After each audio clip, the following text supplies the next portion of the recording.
be seated. Good morning.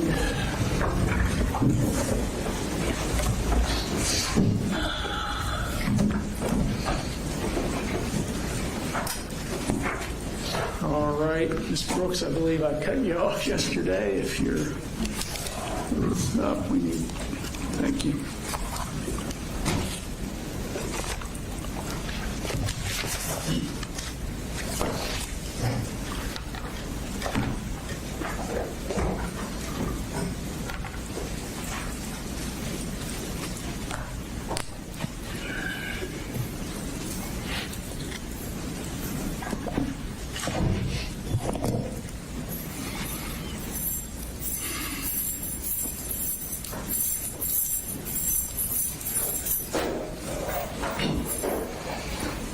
All right, we're all present now. Ms. Brooks, go ahead.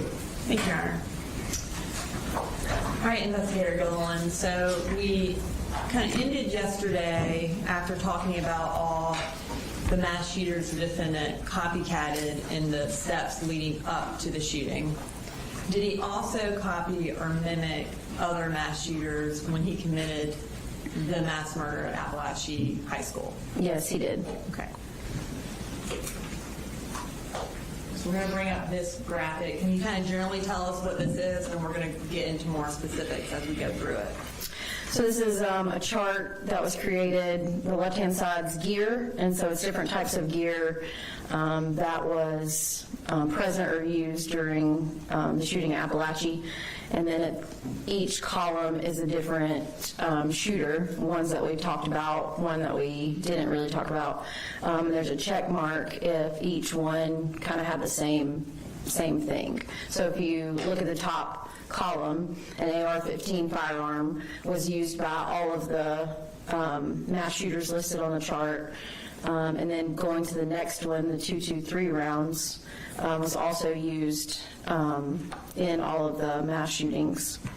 And specifically when we're talking about the type of ammunition used,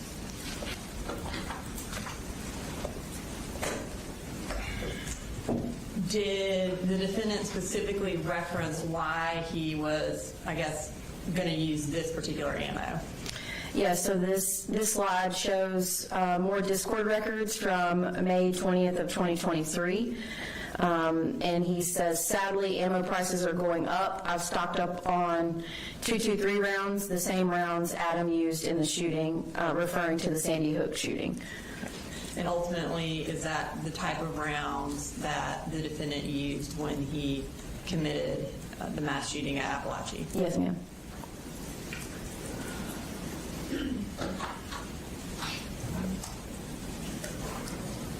Okay. Going back to the chart, what's the next gear that the defendant used on September 4th? The next one down is 30-round magazines. There was a lot of discussion in different records in terms of getting 30-round magazines. Each shooter in the chart also used 30-round magazines. The next one down is vest. Each shooter had a vest or used a vest within the shooting. A vest was purchased by the defendant's father back in, I believe it was June of 2024. And ultimately it wasn't used in the shooting, but it was present in the house. And as far as we've earlier referenced the journals or the writings that the defendant made prior to the shooting, in one of his writings where he planned out the shooting, did he intend on bringing the vest to the school that day? Yes, it was in several drawings. Moving further, black backpack was specific in two of the mass shootings, the Parkland shooting and the Uvalde shooting. A knife also was found in the defendant's backpack at Apalachee and was similar to the Parkland shooter. And then writings that were left during the shootings, after the shootings, was present in all of the shootings. And then gloves at the bottom was specific to the Sandy Hook shooter. So as a whole, it didn't appear that there was any original thought from the defendant when planning the mass shooting. As far as you mentioned the knife that the defendant had in his book bag, Did the Parkland shooter also have a knife? Was it present in his book bag as well? It was, yes, ma'am. As far as the writings that were located, were writings located either at the scene or at the shooter's house after the shooting? Yes, in all these cases. in all of the cases, yes, ma'am. As far as the gloves, this was referenced earlier, but in the defendant's interview, did he give a description of the gloves? He did. And what color did he say the gloves were? In his interview, he said the gloves were purple. And is that a reference to another mass shooter? Yes, Kyle Rittenhouse also had purple gloves. What color were the gloves that he actually used? They were yellow. And finally, what is rim oil? It's a lubrication that you can use to usually clean firearms or use it to protect them from rusting after they've been fired.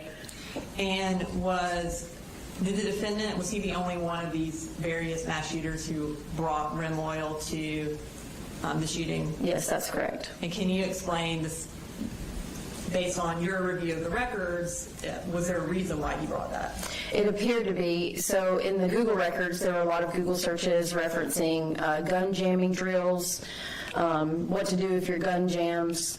And in a lot of the research that we showed previously yesterday, in a lot of those documents, it talked about a couple of the mass shooters experiencing malfunctions during the mass shootings. And so I believe this was placed in this book bag for a reason. Essentially to ensure that there would be no malfunctions with the firearm? That's correct. Now, prior to the shooting, the day of, did the defendant mimic any other actions of other mass shooters? Yes. And specifically, let's talk about some text messages that he sent. So the Parkland shooter, this is part of the documents that were saved on the defendant's computer and cell phone, showing the Parkland shooter's text message activity on the day of the shooting. So it says, only text to his ex-girlfriend were hello, and it's very important, and she didn't reply during the hour. And then at the bottom, he tells JT, which I believe was his brother, that he has something important, to tell him something important soon. So in the defendant's cell phone records, these are actually text messages to his dad. The top one says, I will text you in about an hour, and this was the day of the shooting at 8:30 a.m. And then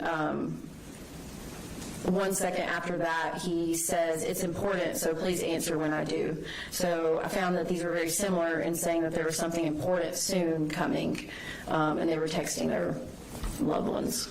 And both of these texts to loved ones, did they occur short in time before each of these shootings occurred? Yes, ma'am.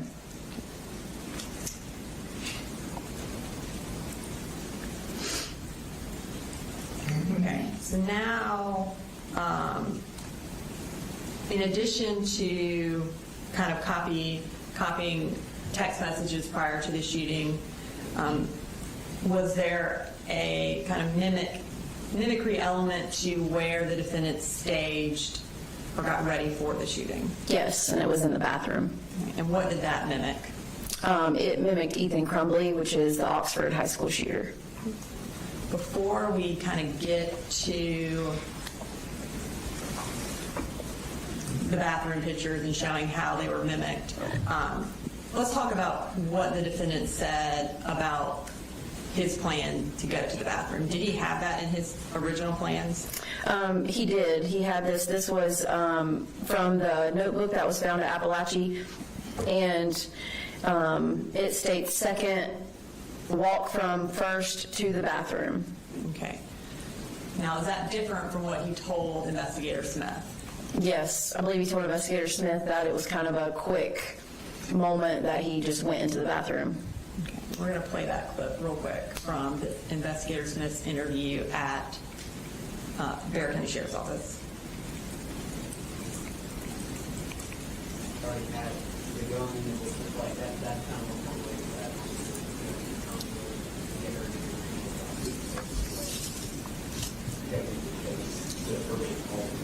So I did that, and I walked out, and I was so close by in class. And that's when I was on the path, but like I quite literally just made a quick U-turn, just completely I went to the bathroom.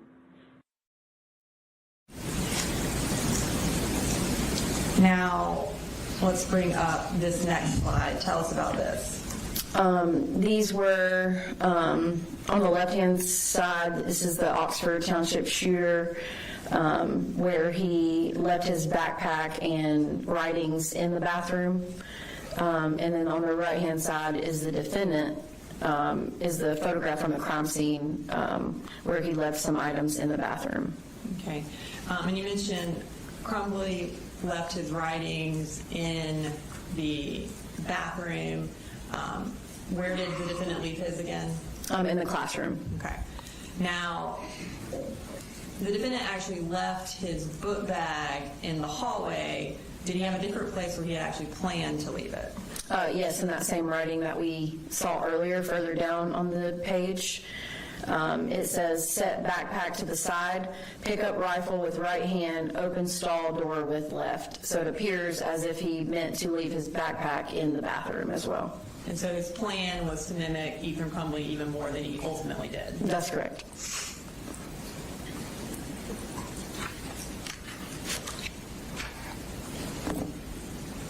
Right. Now, in the execution of the shooting and how he went about it, did it appear that he had a plan to mimic a different mass shooter for that? Yes. And who was that? The Sandy Hook shooter. And tell us what you determined about that or discovered about that. These are, again, Discord records back from May of 2023. He states, then make our way to the first classes, kind of what Adam did in a way. Not that hard, plus the classroom is point blank, so you don't even have to aim, kind of hip fire. Okay. And then we're going to continue on with those messages. Yes, still May of 2023. Most shooters fire a couple shits into random classrooms. They never go in, like Adam. I want to go in and stare at them, then fire. And Smiggles responds, me too, I want to go in. Also, shooting the door locks does work. I've tried it in an abandoned building before.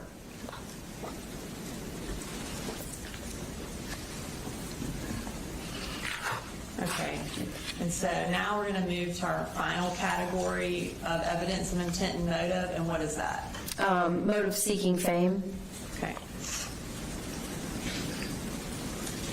All right, so we're going to start with the defendant's interviews with Investigator Smith. Did he indicate whether or not fame or notoriety was something that he wanted out of this? In the interview with Investigator Smith, he indicated that he did not. Okay. So we're going to play clips from both the first interview and the second interview at this time. Sometimes I'd be known for this stupid shit.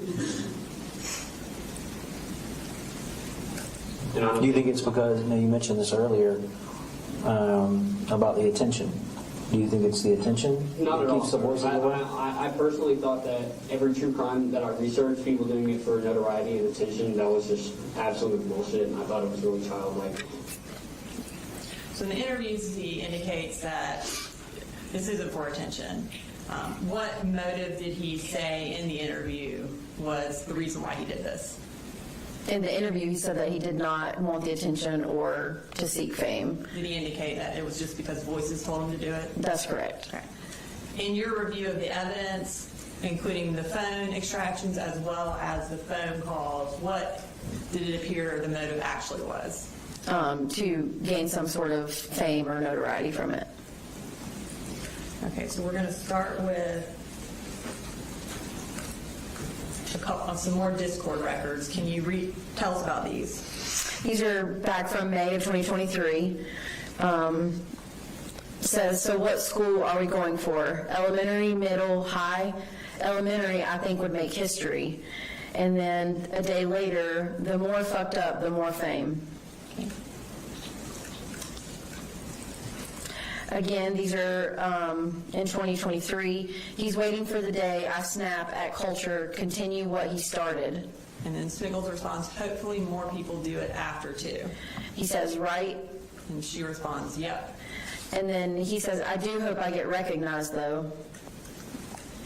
In addition to these Discord records, did he also have a phone note on his phone that also indicated he wanted notoriety for this? Yes.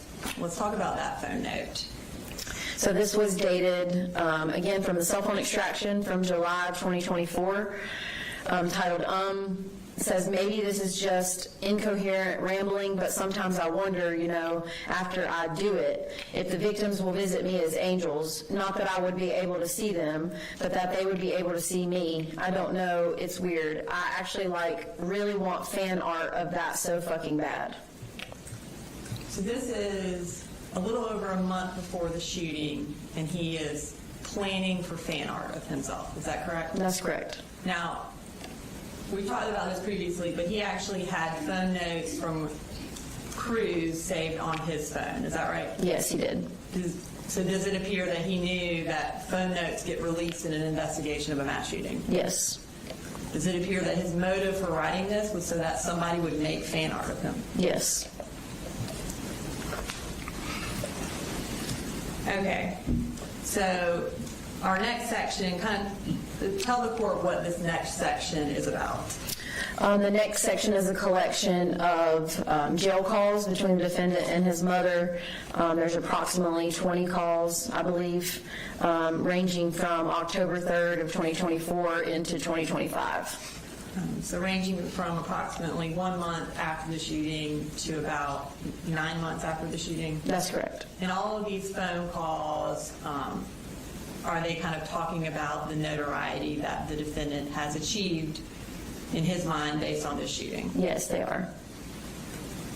We're going to start with the October 3rd, 2024 call, which is State's Exhibit 269. Can you kind of tell the court what this is generally about? This call is generally the defendant trying to get some other pictures to make up for his mugshot. Hey. Hey, Just getting internet. yeah. I'm about to break the dang laptop.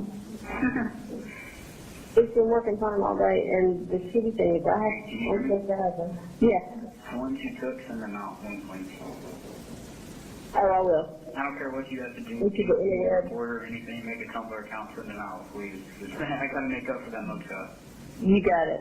I don't care what they say, please, for me. Yep, no, I will. I promise. When will you do it? I might could do it tonight. Okay. I have to. So when they're talking about pictures they took, based on you listening to the phone calls, had the defendant's mother taken pictures of him at some point while he was in custody? Yes, it appeared so. And did those eventually get released? Yes. And was it by his mother? Yes. Now we're moving to October 11th, which is about a month and a week after the shooting. Can you tell us generally what this phone call is about? This one is about the mother scrolling through posts and kind of reading through the posts that have been made of the defendant, and then him wanting to know how many notes on the posts there are. And the notes are essentially like a collection of like repost, blogs, likes, kind of all inclusive together. And he wants to know how many notes there were. So essentially how many people have reacted to this post? Exactly. Okay. And this is Case Exhibit 273. Okay, well, keep scrolling to read some of the posts. Okay. And then the next one, I think the next one was the original one with all the main pictures. Oh no, there's nothing that was good. There's one on here now. Your hair's wet. It looks like you just got out of the shower. That you don't have a shirt on. Oh, yeah, I know what picture that is. And you've got your hand covering up your mouth, you know? Yeah, I know that one. Yeah, that's a How good many one. notes does that one have? All 393 notes. Oh, my God. Mom. So recent, but it's not just that one picture. It's 1, 2, 3, 4, 5, 6, 7, 8, 9. 9 of the selfie pictures. and it says recent photos of Colt.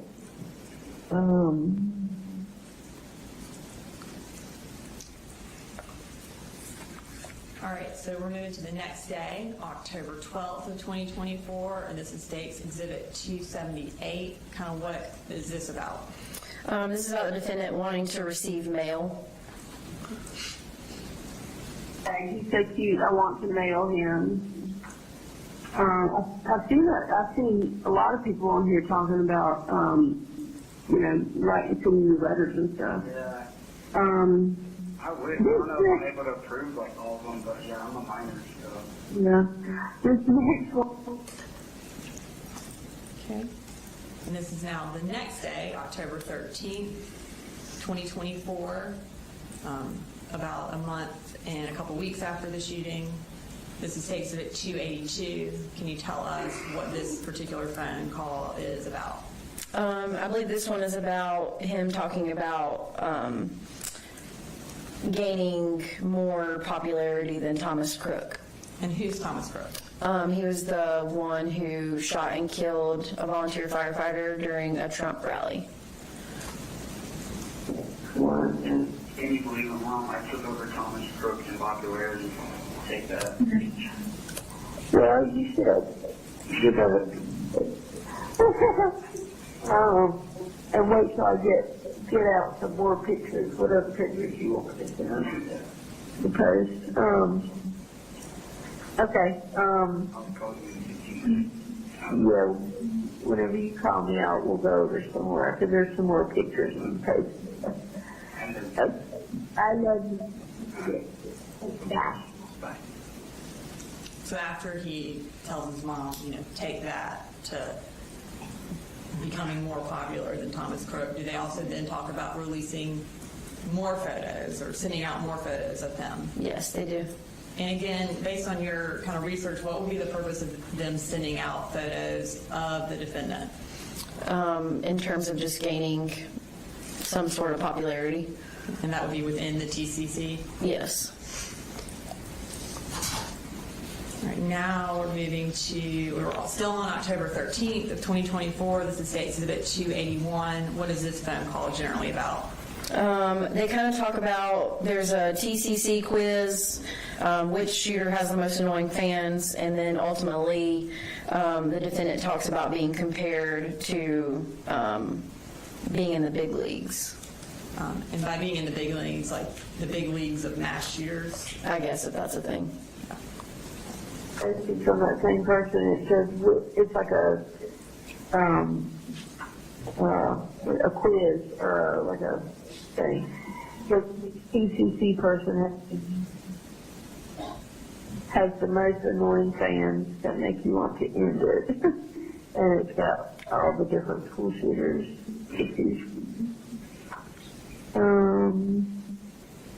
Oh, I can do that one. Probably. You want to hear the choices? Yeah. Eric, Dylan, Adam, Andrew and Randy, Elliot, Artyom, Nikita. Yeah. Oh, yeah. Definitely Academy Maniacs. Those two books. Really? They're so cringe. Yeah, their fans are so cringe. Russell Weirdos. You feel like an old guy.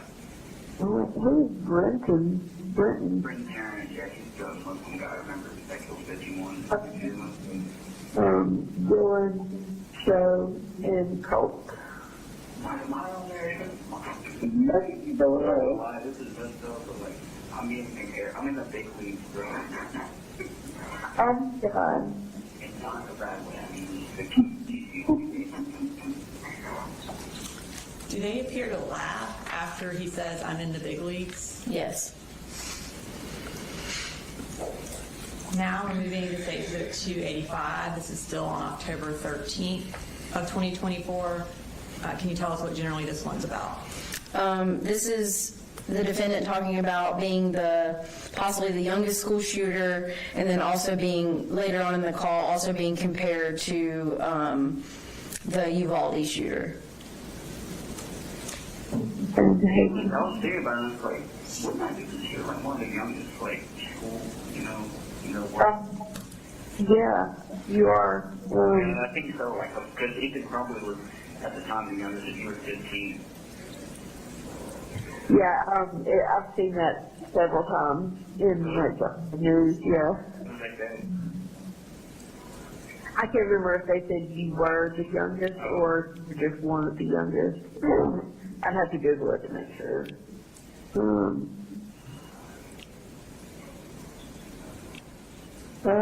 Here's a post 3 days ago with some of your selfies.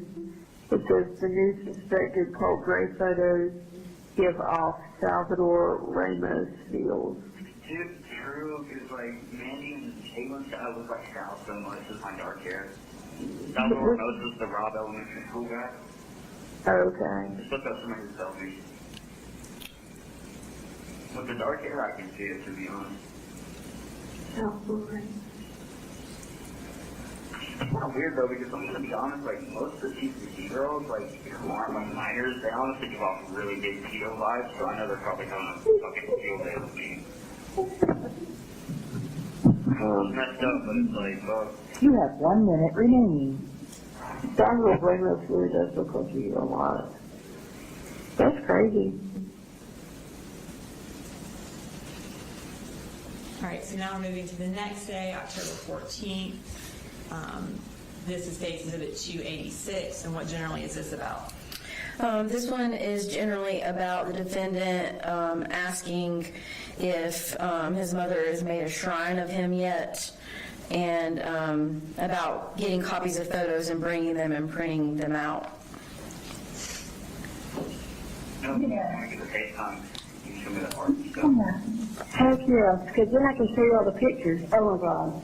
I've got so many new pictures that I've got to That's show what you. your gallery is. But yeah, pretty much from the last like couple weeks. I want to print them all out on paper, so I'm gonna. I'll try to do that But I first. don't have to do that. When I get a FaceTime, I can just zoom. It's fine. Okay. You don't want copies of them? Because I can make copies and bring them on Thursday. Yeah, that's fine. Well, I'm gonna print some out just for myself. Oh, okay. That's fine. That's the background on my phone right now is the picture of you as a fox. I haven't seen that. Oh, the furry one? Yeah, the little fox furry. Have you made a shrine yet? She's so freaking cute to me. Have you made a shrine? What? Have you made a shrine for me yet? No, I started trying to print them out the other day on Emmy's printer, and they're out of like colored ink, so I was like, of course. So I'll probably just go to Walmart and print them out, put them on a junk drive or something, and print them out. And then I would make my poultry shrine Okay. for all. All right, this is October 16th of 2024, State's Exhibit 287. Can you tell the court generally what this is about? This is about his obsession with the Sandy Hook shooter. I guess you might, maybe your name is hashtag. Oh, here's another cute one. Okay, so here is another drawing.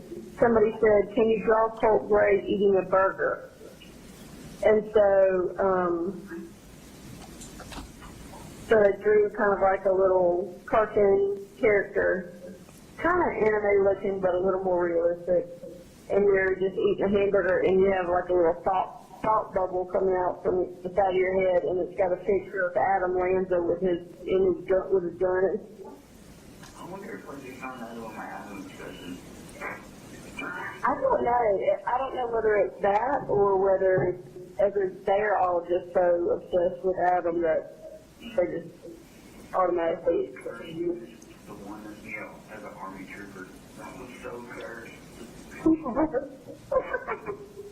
Okay, I copied that. Let me see if there's any comments on that one.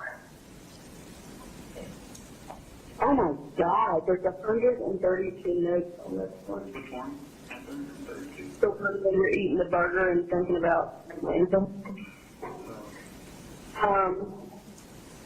Okay, there's only one comment to the picture. It says, he would probably laugh at this. This is glorious.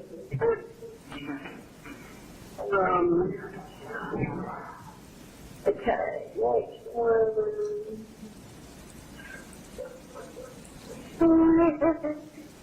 Oh my god, okay, the next one's kind of cool. It says,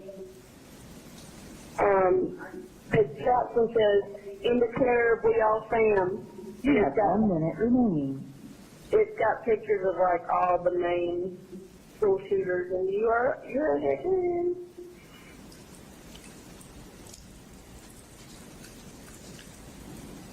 Okay, we're moving to the end of October 27th of 2024, close to 2 months after the school shooting. And this is Exhibit 294. Can you tell us about this call? This call is when they're talking about school shooters and ice cream flavors. Okay, then another person posted yesterday. They posted a big picture of a bunch of different school shooters, and then beside them they have what flavor Ben and Jerry's ice cream they are. And they actually have you and Nick together on the same little picture. No way. And yeah, I already did. You got caramel almond brittle, and he got cannoli. So, like, what do you mean when you think you're together? What does that mean? I do what? What do you mean when you think you're together? Like, what is the picture? Well, it's like the picture has your selfie, and then below it has like a picture of him in court, and then out the side to the right there's your ice cream. So like each little picture that the person has posted has two different people on each one, and you and Nick just happen to be together on yours.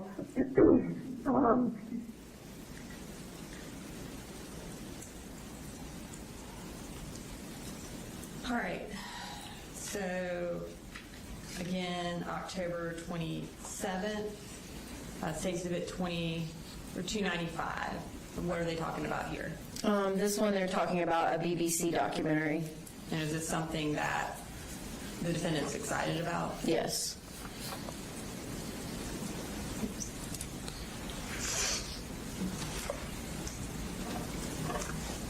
Oh yeah, what's on the BBC thing? Is it like official? Oh yeah. Oh no, it's totally official. Is this like a full-on documentary you're talking about? Yeah, hang on, I had it sitting right there. Because that would be crazy. Okay, I don't have time to read the whole thing, but Like, Michael Jordan type. I know. Okay, so it says, I hope this letter finds you well in the circumstances. I'm Harry, a producer working in the BBC's current affairs department and predominantly based in London. We've been closely following what is happening with your son You have 1 minute remaining. and his father over the last few weeks. Firstly, I wanted to say I know this will be an incredibly trying time for your family, and you may not feel ready to talk or tell your story, which I fully respect. But I will be upfront. Due to the extraordinary nature of what happened and the charges pressed against Colt and Colin, we want to produce a film examining this case. Therefore, we wanted to invite you to share your story with us. At this stage, all I'm asking for is an initial confidential conversation without any commitment to be filmed or take part further, to hear your side of the story and hear more about Colt. Yes. Go for it. Yes. So did he want her to do that? He did. Okay, now we're still talking about these things. We're moved to November 16th, about 2 weeks later, 3 weeks later. Exhibit 302. What are we talking about here? They're just discussing about other mass shooters. Okay, next one is another drawing. Someone did a drawing of you, Eric Harris, Nick, and Dylan Claybold. Oh wow, I need that $30,000 broke up here. Okay, and it's really awesome. They drew it as a Weezer album cover. A Weezer album cover. Wow. Yeah, it's awesome. That is It's like funny a blue back thing. because I can see them as, I'm pretty much the only reason they get kind of circulated is because he's always paired with these, you know, I said, Yeah. you know, Eric Harris and those people were like, you know, friends and stuff. When they did Yeah. it. That's funny. Okay, we're still on November 16th. State Exhibit 303. What are they talking about here? This is when the defendant is asking to post photos from their FaceTime visits. And again, it's posting photos like on the TCC or to get to the TCC. Yes. Tell Mandy to get the info out there that I'm kind of, that I feel like people can relate me to James a lot. Okay. And, Yep. yeah. Yep, I'll tell her. I'll shoot her. From the FaceTime. From what? The FaceTime. Okay.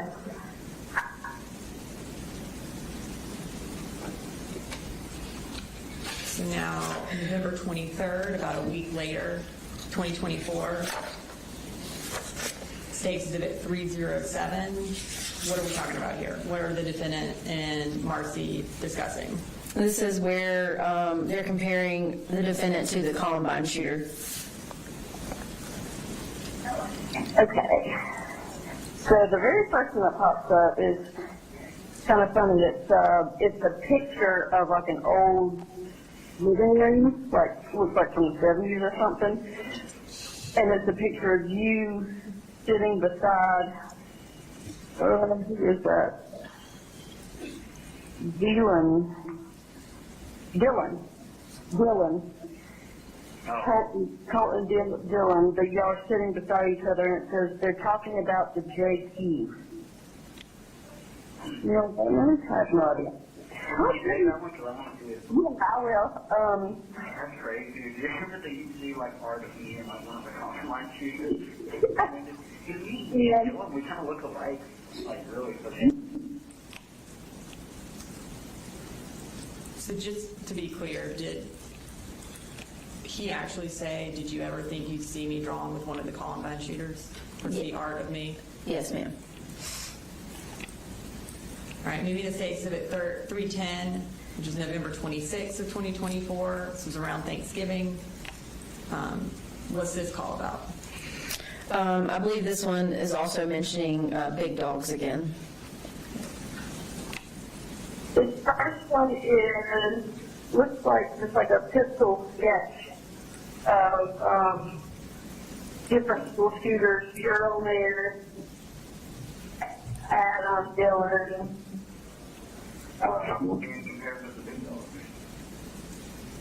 Yeah. It looks, almost just looks like freehand sketching somebody did. All right, now we're moving to State Exhibit 314, which is November 28th. Tell us what they're generally talking about here. More about posting pictures. Okay.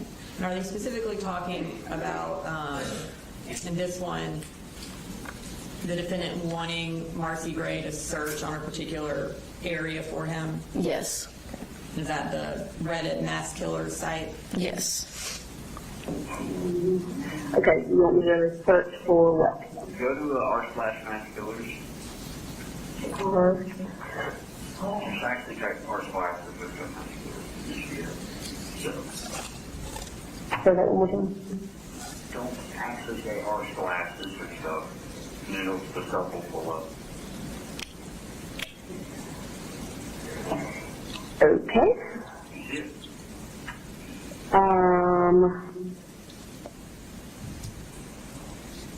No. You literally just search it up. I did. So click on the search bar again, open the top right, and then Yep. search for my name. Just Colt Gray. No R. Okay.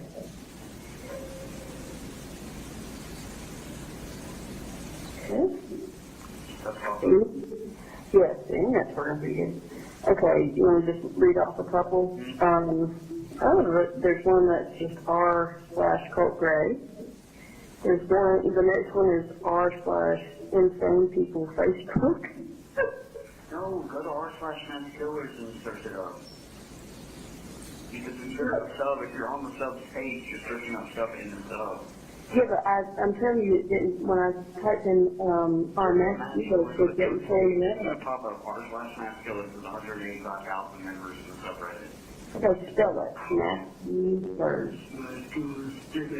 S-K-I-L-L-E-R-S. Okay, wait, that's different. I was spelling it different. Killers with no space. Yeah, you're dyslexic. Killers. I thought you were saying masculars. Killer.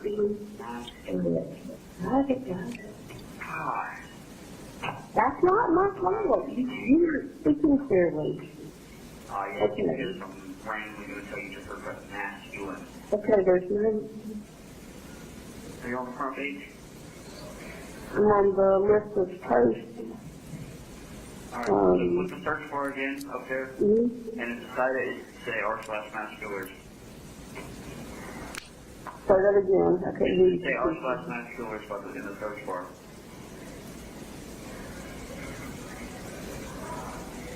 got it. Okay, so now, for the next day, November 29th, 2024, this is State Exhibit 315. What are we talking about here? This is when he is telling his mom to tell his grandma to get her internet speed up for her celebrity grandson. And his grandmother's at Deborah Plahanas. It is, yes.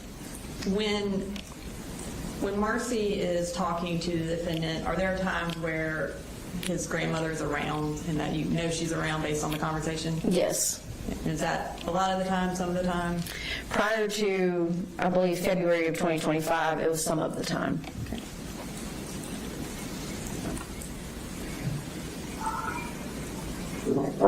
Children.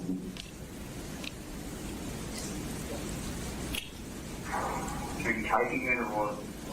No, it's just loading. Taking. Tell that news that her fucking celebrity grandson is going to the upgrade person now. No, yeah, really, you tell her. I'm tired of this shit, seriously.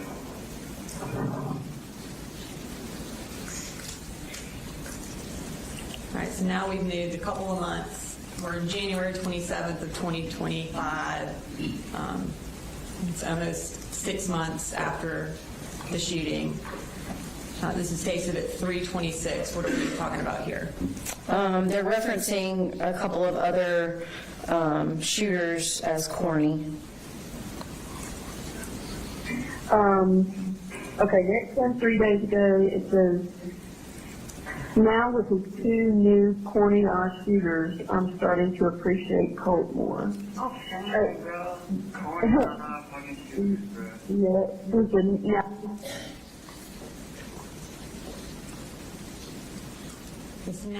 This is February 15th, 2025. This is State Exhibit 328. What happens in this phone call? This phone call, they discuss the district attorney's office knowing about their calls and that they need to, I guess, watch what they're saying. Okay. Have you checked off the post? It's been a while. so I gotta talk to you about that. So, in court on Tuesday,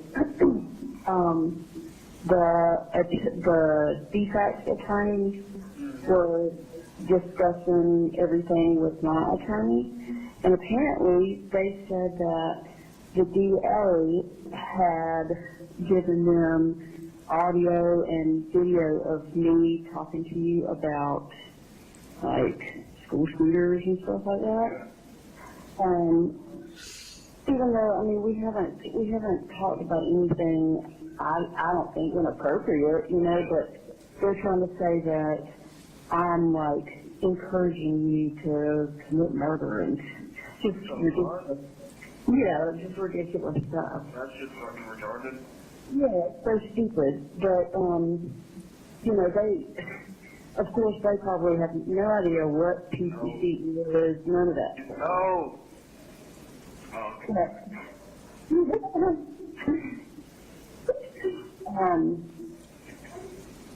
So anyway, so Regardless, we're going to one day saying, tell me about it. You give me a sugar pie, a hard candy with a Nazi symbol on the back, right?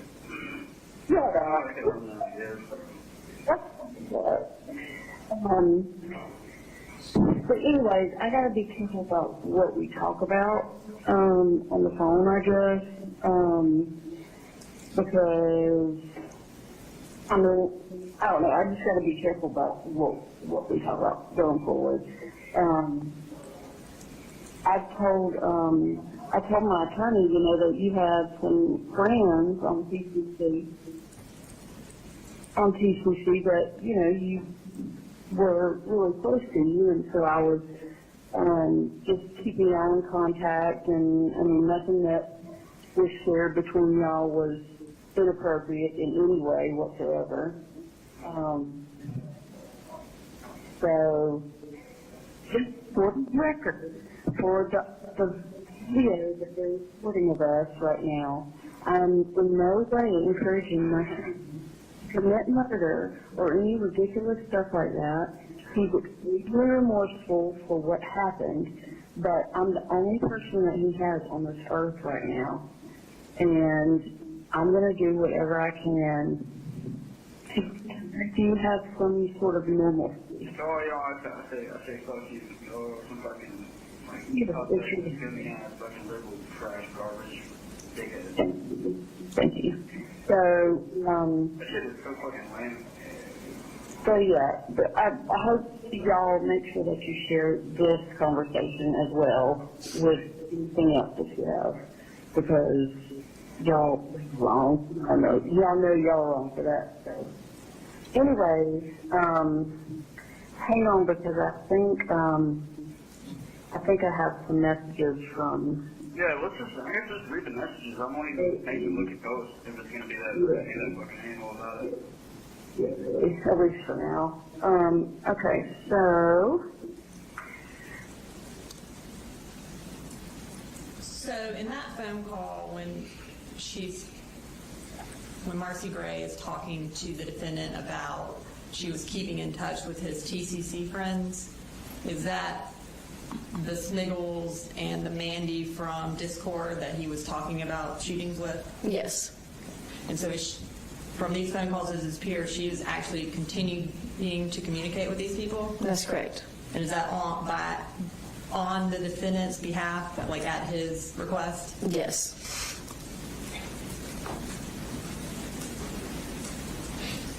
Okay.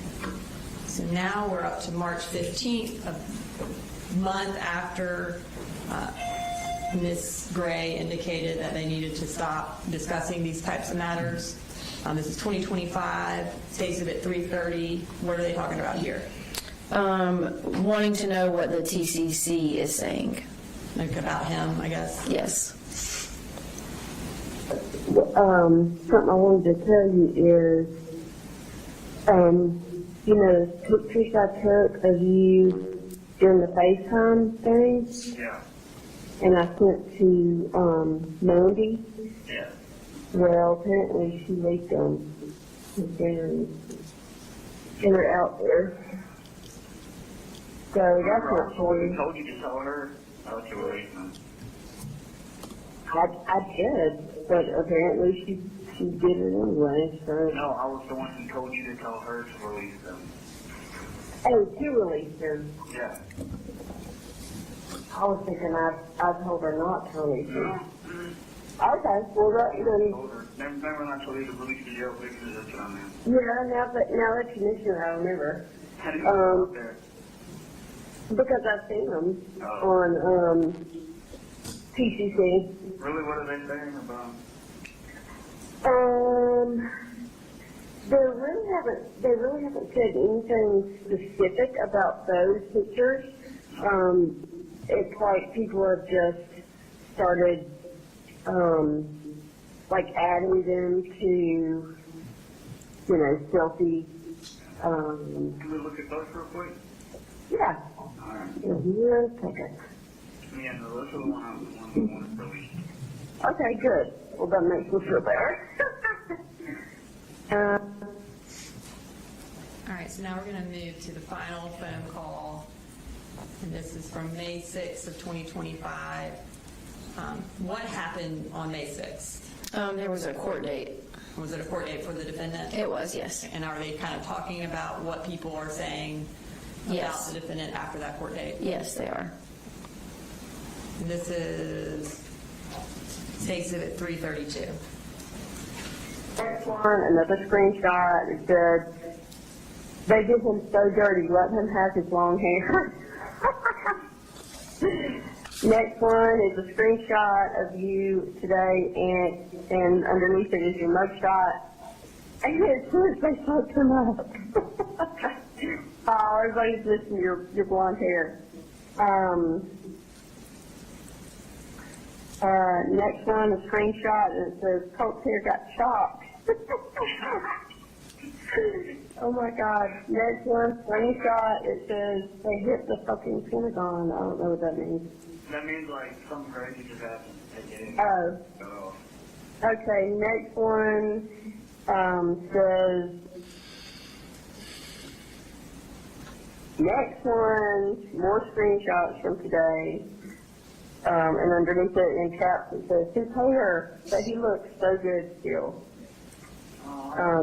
Next one, two screenshots of you today, and it says, tears in my eyes. Maybe it's my long hair, huh? Maybe.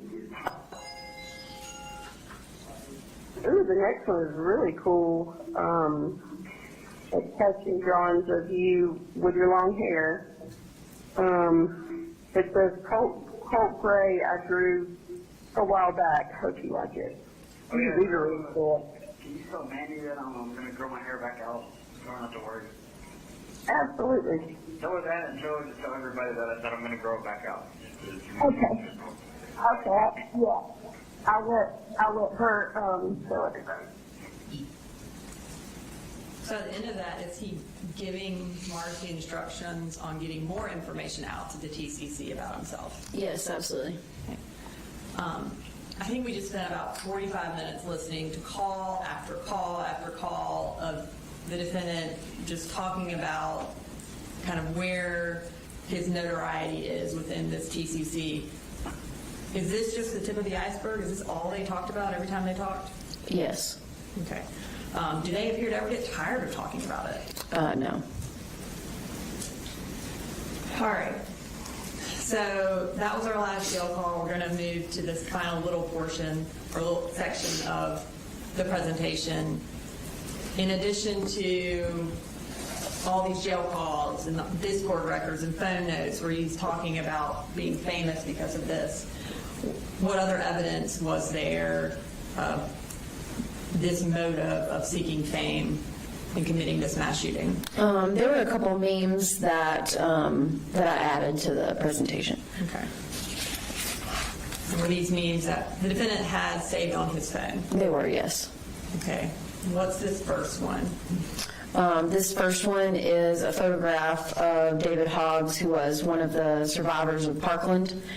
And he was very outspoken and became like a gun rights activist after the shooting. And the meme says, "I'd like to thank my dead classmates for giving me my dream career."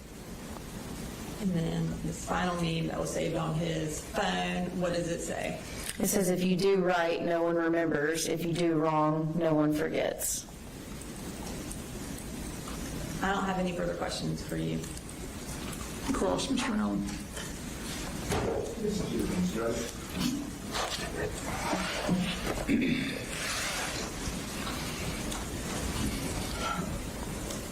Colt during this time, for 23 through 24, was 13 and 14 years old, right? That's correct, yes, sir.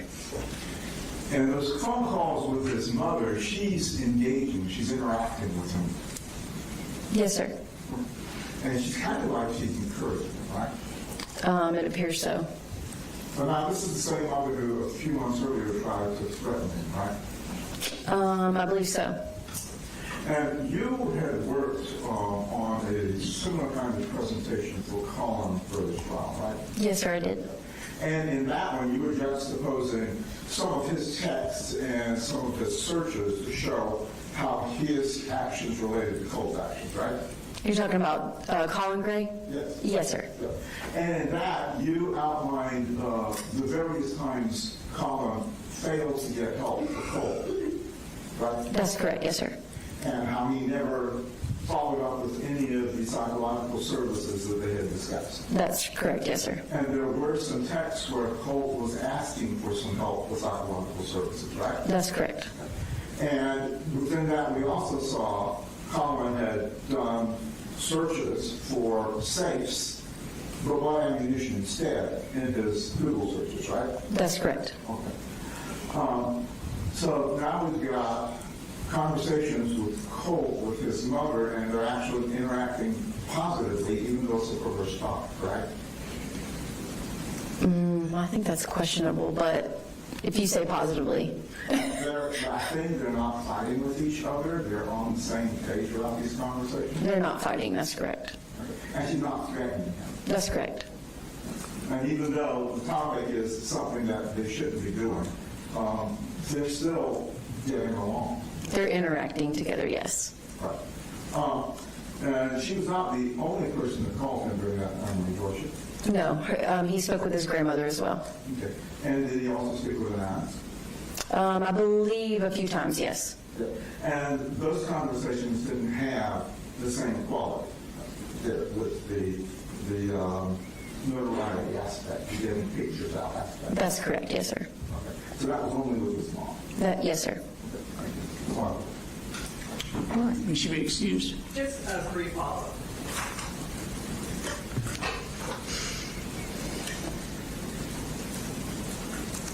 Mr. Allen characterized their interactions between the defendant and Marcy as her encouraging this behavior.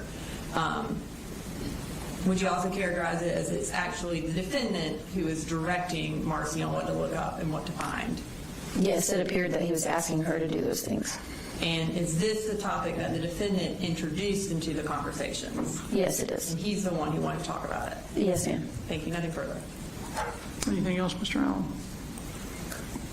All right, thank you. You can come down.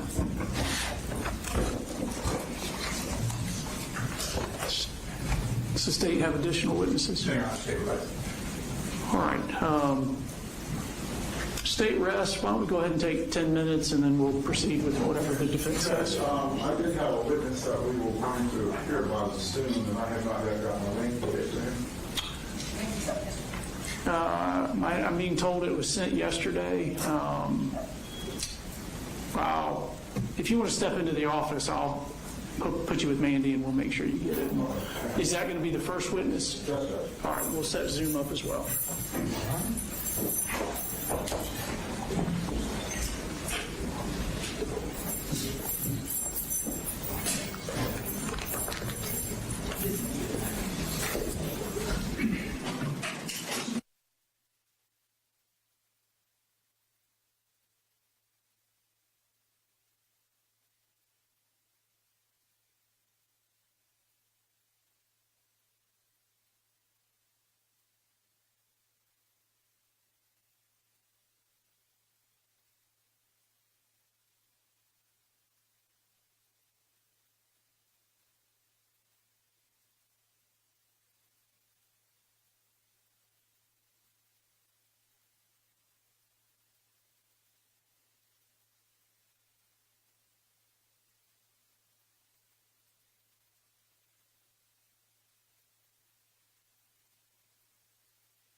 here or there for the microphone?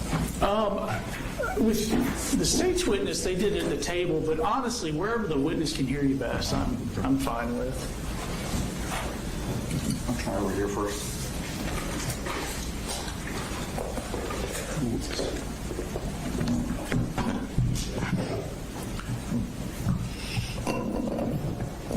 Sir, if you'll hang tight, we'll be with you in just a minute.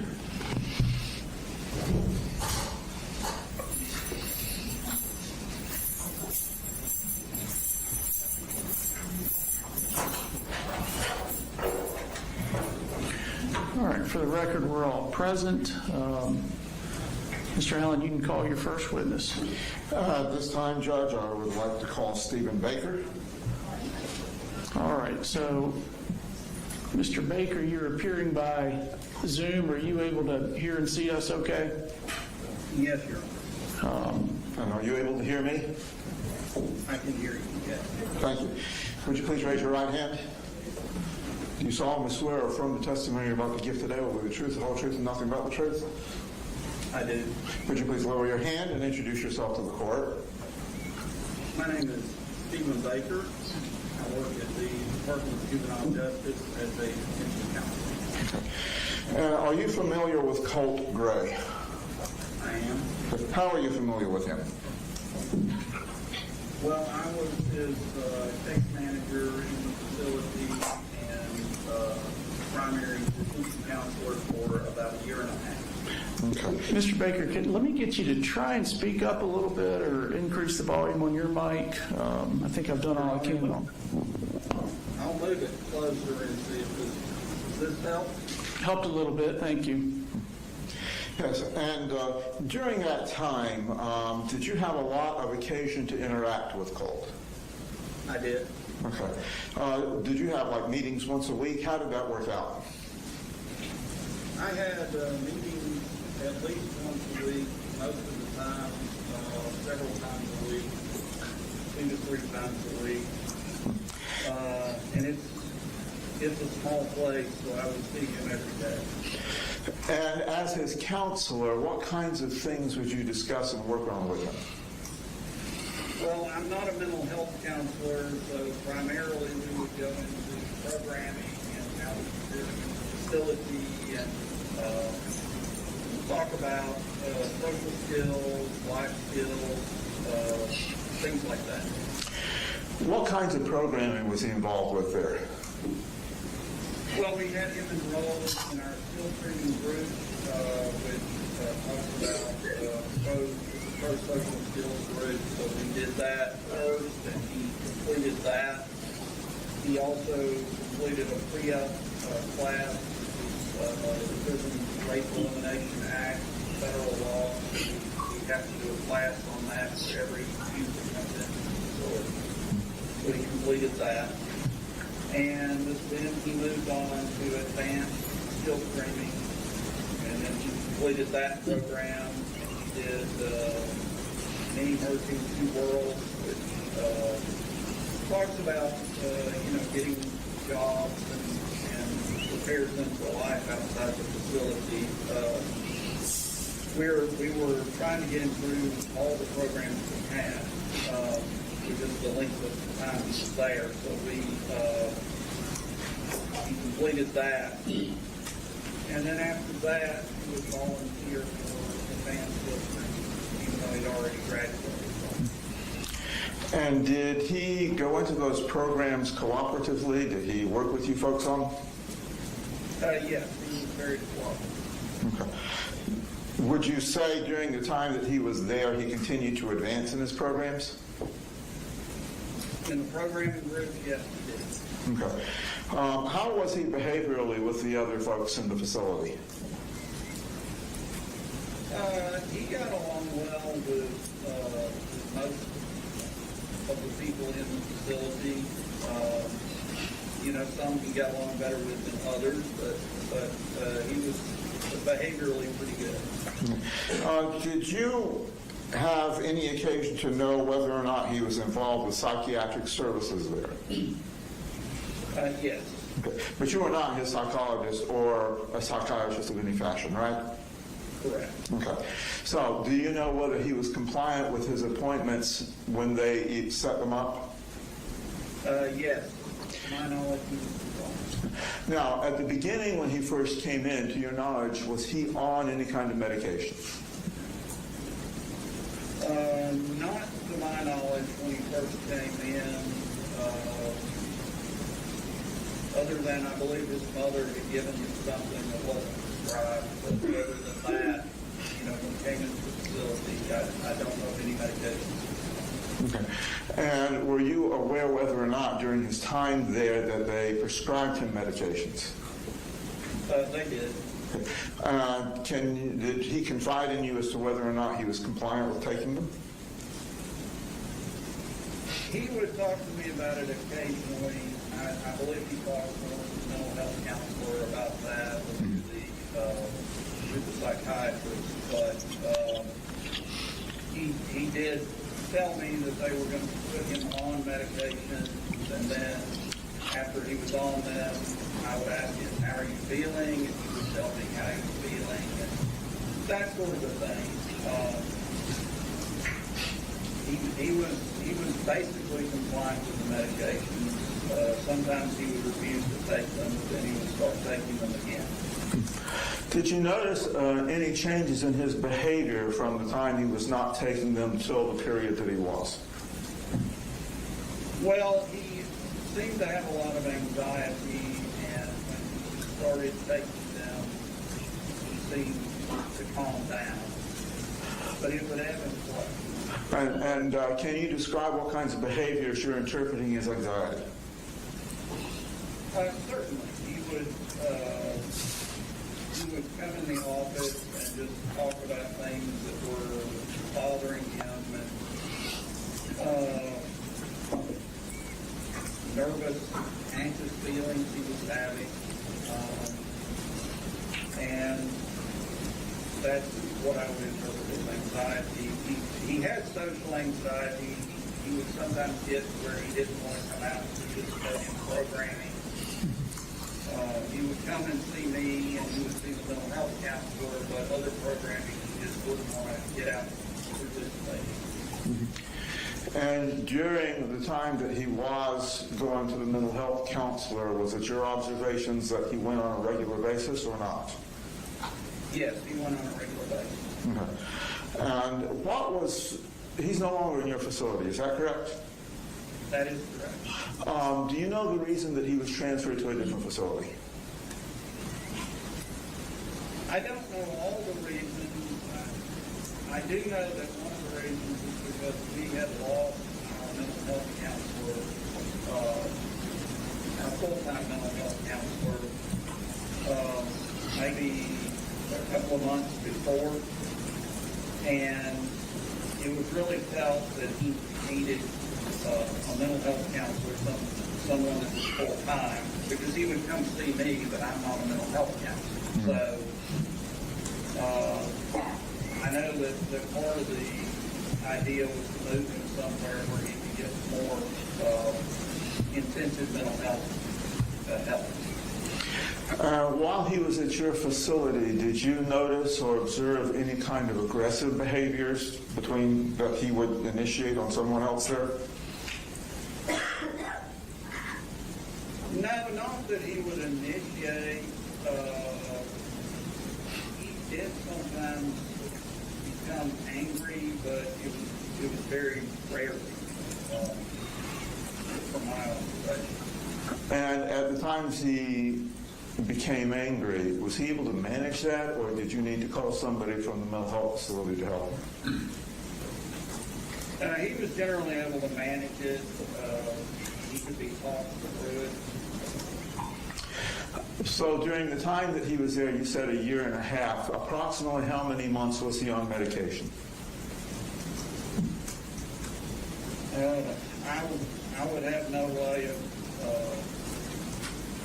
answering that. I know it was for at least 6 months, but other than that, I couldn't tell you. It could have been for a year, but I know it was at least 6 months. So would it be fair to say that there were several months at the beginning that he was not on medication? Yes. Okay. And when he was transferred, did you have any interaction with the corresponding counselor of the new facility?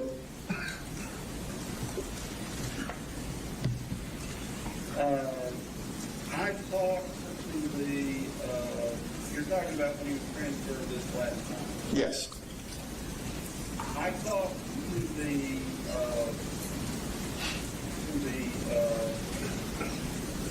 I can't recall the title, but it's not my counterpart, but it's like the person who's in charge of programming, and I talked to them and had interaction with them.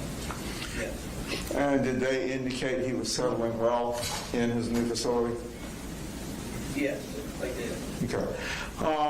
Do you have any concerns that he would not be continuing to do well in his new facility based on your experience with him?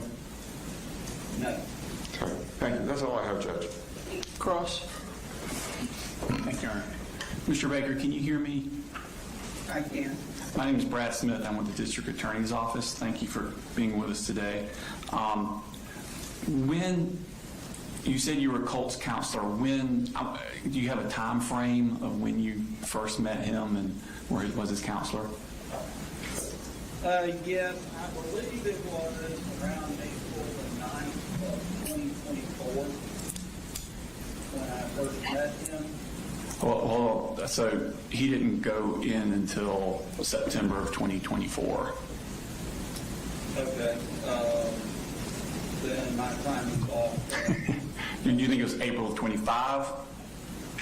No, because I don't know the day that he was initially locked up, but he came to us several days after that, so Okay. He could have been early on. Okay, so you were in his original, where he went to originally after the incident. No, I was, without going into detail, I was in the facility he went to after he went to the original place after the incident. Okay. And you think that was around April? Well, obviously, I'm incorrect about the date. If that's not when it was, I'm trying to do it from memory. Oh, that's fine. I'm just curious because I know he moved around, and we're trying not to for the judges. We're trying not to name places where he is. I know he moved around from different facilities. I'm just trying to pinpoint what time frame you were involved with this. I know that it was fairly early on after this incident that he came from. Okay. Did you know why he was in there? Do you know what he did that caused him to be confined? I did. Okay.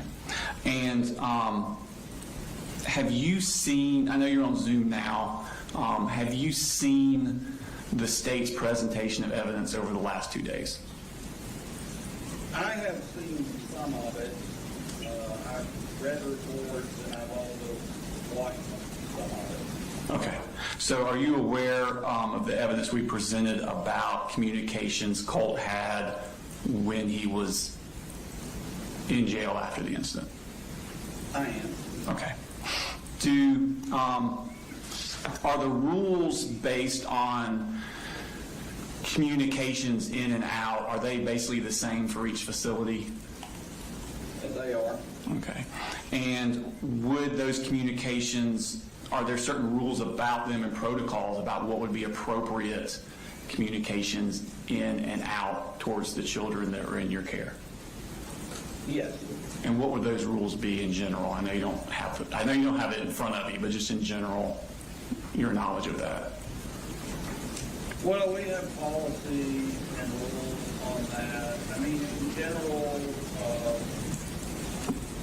everything that kids say, is reported. So in general, they are cautioned not to say things that would be inappropriate or that would, just things that would be inappropriate. They're cautioned not to talk about their crimes and that sort of thing. Do you limit who they're allowed to talk to? Yes. And who is that? Go ahead, I'm sorry.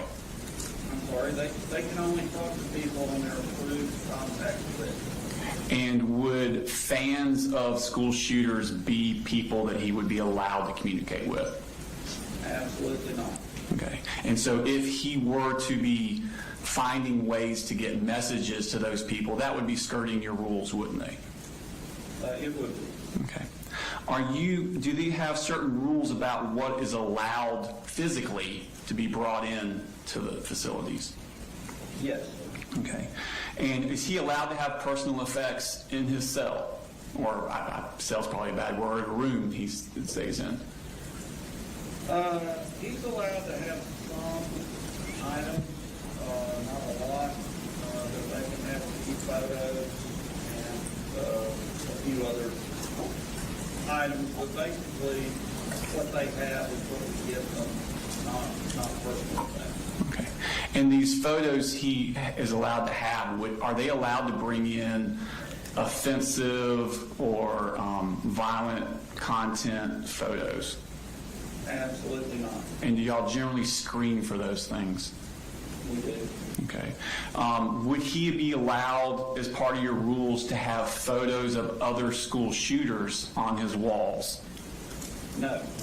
And how would y'all screen for that generally?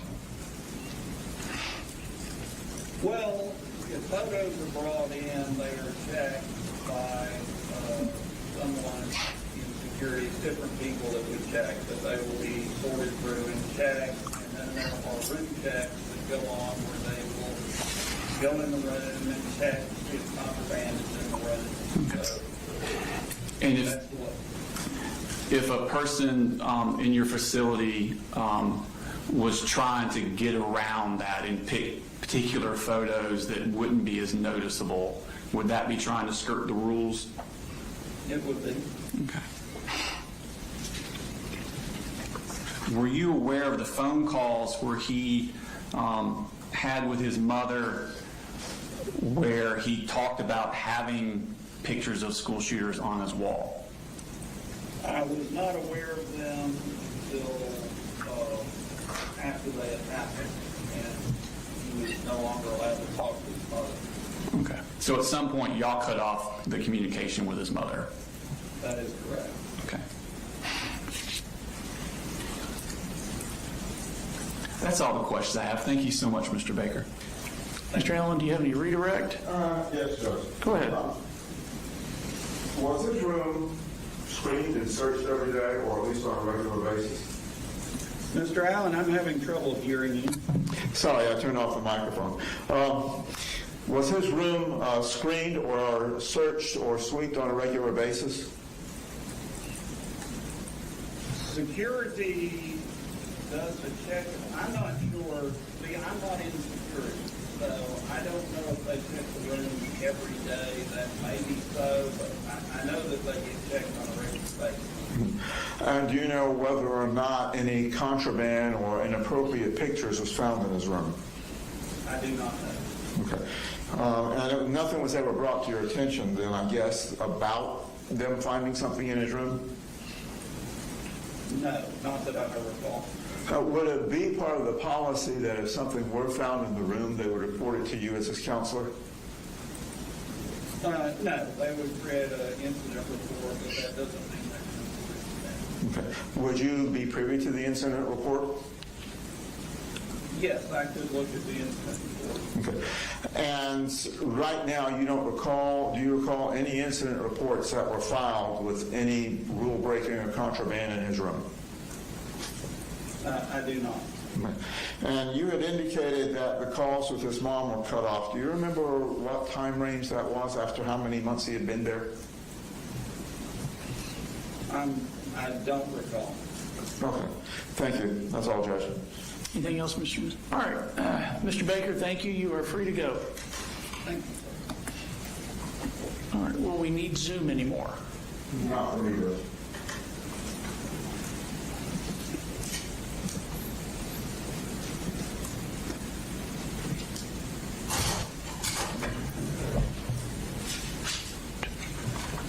All right. You can call your next witness.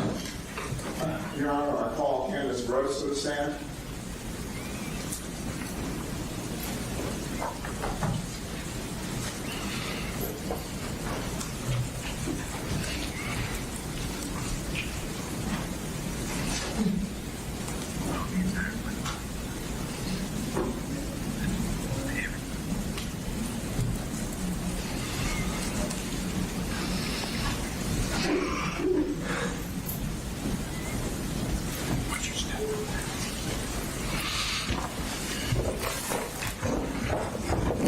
Please stand and raise your right hand. You solemnly swear or affirm the testimony about to give today will be the truth, the whole truth, and nothing but the truth? I do. Please lower your hand, be seated, and introduce yourself to the court. Hi, my name is Candace Brose, and I currently serve as the State DFACS Director and the Commissioner of the Georgia Department of Human Services. Now, Commissioner Brose, how have you gotten involved with this case with Colt Gray? I became involved with this case when he was placed briefly into foster care. And do you remember approximately what time range that was? He was placed into foster care on October 6, 2025. And as a director of DFACS, is it normally within your purview to deal directly with the children in care? No, I took this particular case for various reasons, but mostly due to the legal complexity of the matter, a companion case that we had, and conflicts at the local offices and state office. Did he also have any siblings in foster care? He does. And how many does he have? He has 2. Are they a brother and sister? They are. Okay. Are they still in foster care? They are. So would it be fair to say there is a pending foster case with the Gray family? Yes. Okay. Does that, the dependency case, does that cover both Marcy Gray and Colin Gray? It does. Okay. And what were the basic allegations that brought Colt to your attention? Colt was placed into emergency custody by a juvenile court judge in Barrow, and the concern was that his mother was violating a court order with ongoing contact by making decisions for him while in juvenile detention. And the child who is in the custody of DJJ, what's the complexity with regard to who the actual legal custodian is? So for that particular case, technically, my understanding was that custody was removed from the Barrow County Sheriff, but he had been detained in a juvenile detention facility, although his parents still retained their rights. So that was a big legal complexity that we had to navigate. And at that time, why was the father not able to maintain custodianship? Another court order that he could have no contact. Okay. And was he also incarcerated? Yes. Okay. And at the time Colt came into care on October 6th, was his mother incarcerated? I don't believe so. Okay.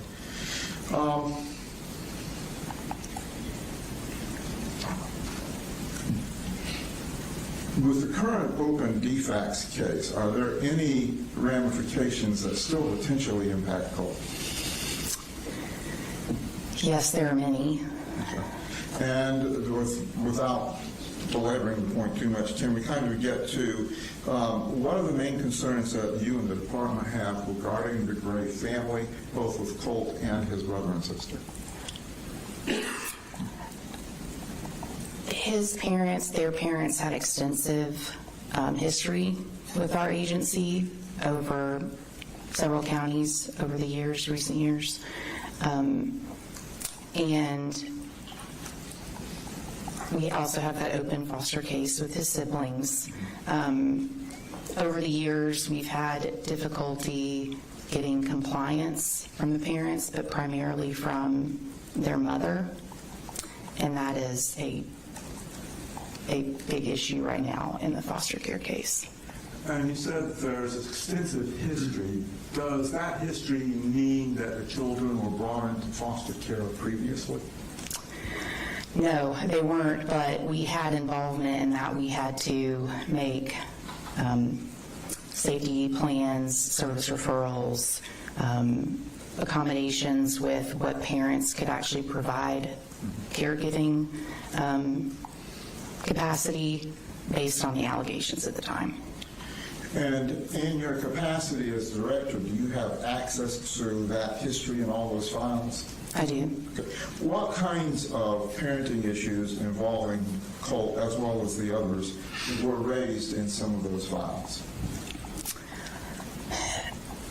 So some of the earliest information we had concerned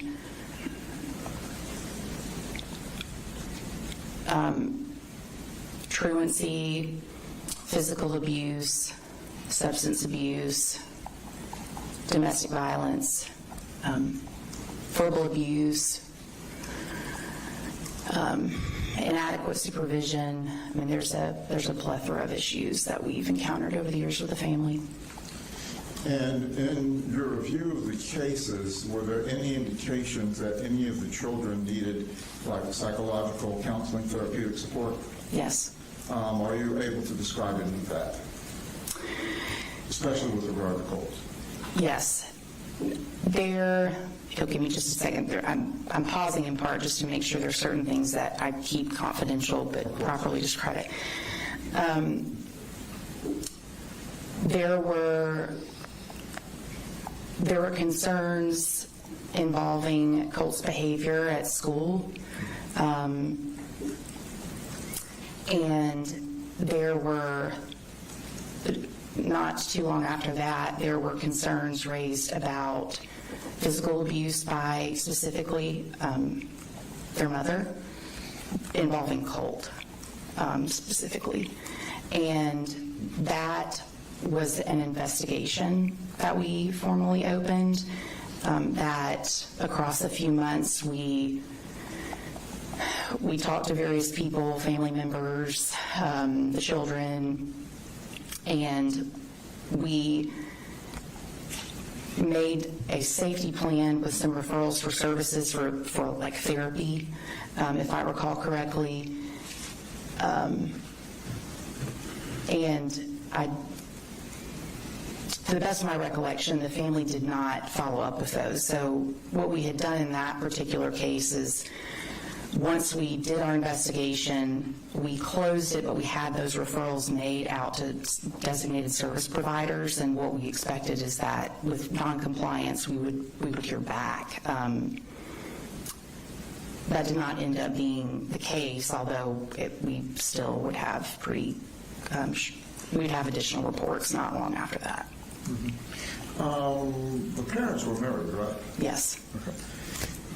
Did any of those investigations end up with an agreement that Colin was going to take custody of the children? Yes. We had a case that went from a formal investigation to what I believe is a family preservation case, but essentially the way that it worked is we looked into allegations of domestic violence, substance abuse issues, that the children had been locked out of the home,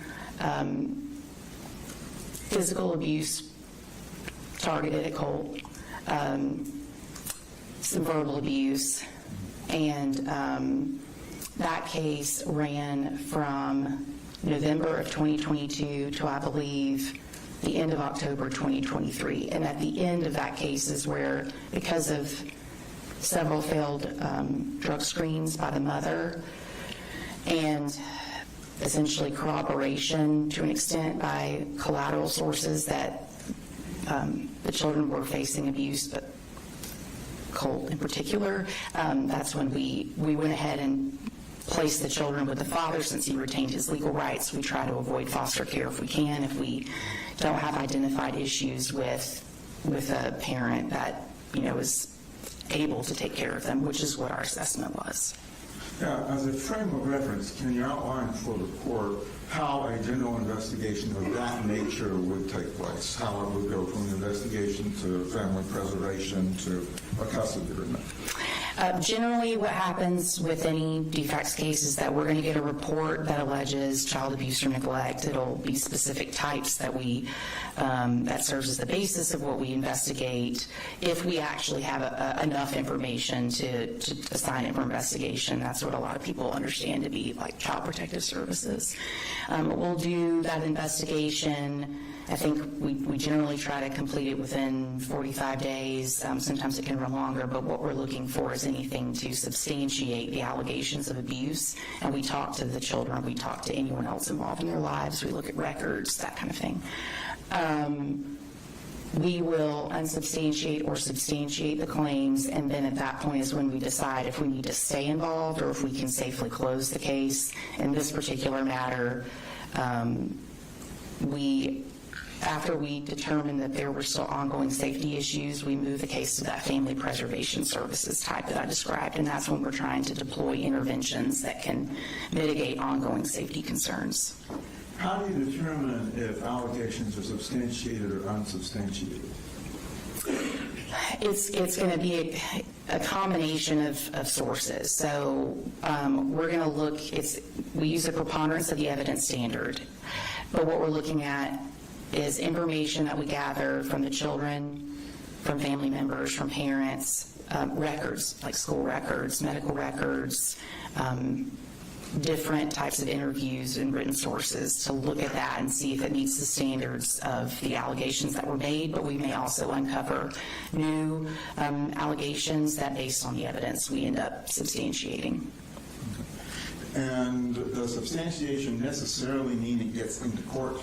No. Okay.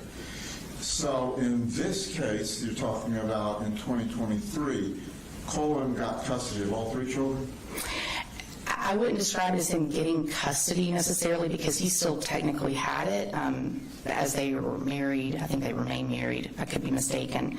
But what we did was we worked out a plan where the children would be with him, and he would be expected to limit contact, prohibit contact, essentially. And in a case like that, would the department do follow-up visits with the, say in this case, the father, if the safety plan was for him to maintain custody and limit mom? We would. Now, we would generally be looking for some information that indicates noncompliance. But what we often struggle with different families is like transients moving places, or a parent may have been compliant and become non-compliant, so we can't find them. So there are always a lot of factors that go into trying to follow up in general with a family. How does a change of jurisdiction, say from one county to another, how does that impact your ability to maintain any kind of follow-up? Well, in that particular case, we actually had what I would describe as like dueling county involvement. So at times we'd have Jackson County DFACS checking, we'd have Ben Hill County DFACS checking, but and technically all of our staff have got access to the same system, so we can see records regardless of where the family may be located at that time. But if we don't know where they've gone and we can't seem to find a credible source of it, then we really get stuck unless we can find a neighbor that tells us where they've gone, or a family member, something like that, that could give us a new lead. And you mentioned Ben Hill County. Is that where this particular case started? I believe that it did, yes. And following up with Jackson County, did DFACS or your office have any irregularities that they were concerned about after 2023? Can you say that one more time? Did your office in Jackson County have any irregularities or issues that they were concerned about following the children going up with Dad in 2023?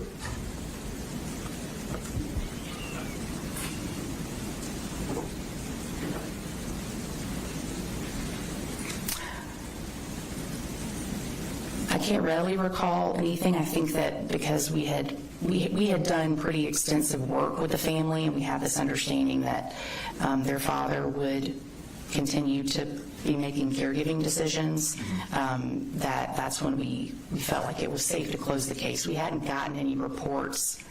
I don't believe we'd gotten another report for the lifetime of that case, in fact, and that ran from, again, November 2022 to, I think, when we closed it technically on Halloween 2023. And the case then that brought Colt into care on October of 2025, was there an open DFACS investigation on the other children prior to him being involved in it? Yes. And how did that happen? The children came into foster care at our request on September 5th, 2024. So was it directly related to the shooting at the school? It was, but also because of the prior history of the family, it became pretty clear to us very quickly that the mother was still very involved in their lives, and the severity of the issue meant that we went ahead and requested custody. We also couldn't, we didn't feel that we could vet alternatives to foster care, like family members and others, quickly enough, and there were some concerns, so we went ahead and requested emergency foster care. And that was a month before you brought Colt in? No, so his siblings entered foster care September 5th, 2024, and then Colt was placed in foster care October 6th, 2025. Okay, so that was over a year. Yes. Okay. And in that intervening year, did your department have investigations ongoing that raised concerns to you regarding both those children and Colt? Yes. And what kind of concerns were those? There were various concerns. There were concerns about inadequate supervision, inadequate, food, shelter, medical care for all of the children, educational neglect, ongoing substance abuse, in particular by their mother, threats that she'd made against Colt in particular. I mean, there was a significant amount of concern that we had to look into. And at that time that you brought the other children into care, was the department aware that Colt was in DJJ custody? Yes. Okay. Was the department aware that Colt and his mom were having regular communications during that time? Yes, we were. How were you made aware of that?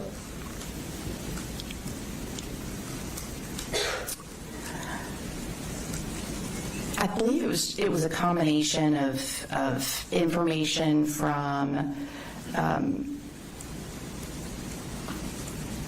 perhaps Colt's counsel or a guardian, perhaps it was actually a guardian ad litem, that had been getting reports of his mother's contact with him in the facility and concerns about the content of some of their calls in particular. I don't know that I've adequately answered your question, but I remember that being a huge issue going into his removal into foster care. And did the department have a position on whether or not contact should be maintained between mom and Colt? Our position, at minimum, was that she was expected to comply with a court order, and I believe the court had issued a no-contact order between her and Colt in early July 2025, maybe end of June, somewhere around that time. There were concerns then about the calls that were being made, the content. Colt was not doing well, and there were concerns about her involvement, pushing him toward an inability to progress in some of his care at the facility. And when you became his temporary custodians, did the department get access to information from DJJ on his medical and mental health issues? Yes, we did. What kinds of mental health challenges did they communicate to you that he was having? The records were pretty extensive that they provided to me to review. So what I could see was that from essentially intake when he arrived for detention, he was getting workups. He's being fully evaluated for general health concerns, vision, like a well check, dental care, and then mental health. needs, and that's where, not too long after intake, like within a few days after intake, he was describing what he said he believed were undiagnosed mental health issues, and talking about, some of the prior things he's experienced, things that he was experiencing then, suicidal ideation, self-harm, and the self-harm too was pretty quickly documented in the records. They could see that he. And normally for children who are in care, is DFACS responsible for making sure they get appropriate mental health as well as physical, yes, medical issues, internal? Yes. And would that mean that you and your department and DJJ would need to interface to make sure for your responsibility that all that was being complied with? Yes, and we did. And during your review of the information that you got from DJJ at that time, were you able to determine whether or not appropriate measures were being taken for his mental health? I was able to make that determination. I'd be remiss if I didn't mention, even though he entered foster care, and that was really also when I was trying to do my initial safety assessment, that's a component. I was doing these things at the same time. I also was asking basically any healthcare facility I could think of under the sun if they had any records involving Colt, because I couldn't really get great leads on where he'd gotten care. He was telling me he hadn't gotten anything except for maybe an eye check. He didn't recall going to any doctors over the course of his life. So I was sending those requests out, and I was also collaborating with DJJ staff to look at what they had. And did you find anything that suggested that he had appropriate private medical care prior to coming into DJJ? No. I was really surprised by the complete absence of care, because you normally don't see that. I mean, even with some families that struggle, you'll still see that maybe they've been to the pediatrician, prior years, but I wasn't really getting any luck there. And during this time that he was in your care, what kinds of other investigations were done by the department to determine what the family life and family structure was like? So I needed to talk to several family members, so I did. I talked to his grandmother, I talked to paternal aunts, I talked to a maternal aunt, I talked to the clinical team at the facility, the educational team, administrative staff. I reviewed all those records, and I was trying to discern I was trying to discern, essentially whether he was safe there and was getting adequate care, and so I was looking at, what they had in their records at that time for diagnoses, treatment, any behavioral incidents, all of that stuff together. Now, when you're assessing a case for safety, particularly with regard to medical, does the department take into consideration things like failure to provide treatment, failure to provide medical or counseling services if a child looks like they need it, failure to do dental and eye exams? Do they take that into account when they're determining what is neglect and abuse? Yes. Those are, we have various categories of child maltreatment, and generally they're going to fall into, abuse, neglect, or other. And so what I was looking at is all of that information together and trying to separate them out into whether I had enough, I'd met with the evidence, the preponderance of the evidence standard for those different categories. And I ultimately did end up making several substantiations on both parents involving Colt. And what, if you can, what were the categories of those substantiations? So for his father, and again, this was focused on Colt in my case, for his father, I believe there were 11 categories that I recently substantiated for child abuse and neglect. And I'm going to make sure I get all this. So inadequate supervision, inadequate food, shelter, medical care, educational neglect, domestic violence,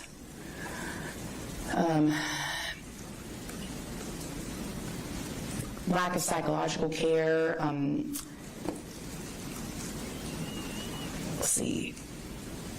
There's a category for gunshot in our maltreatment codes, and that describes if a parent fails to adequately secure a weapon and it discharges. There were many poisoning. That's one that I substantiated on the father and mother. But overall, across those, and I would have to look at my notes to remember all of them. But I believe Colin had 11 different categories across abuse, neglect, and other.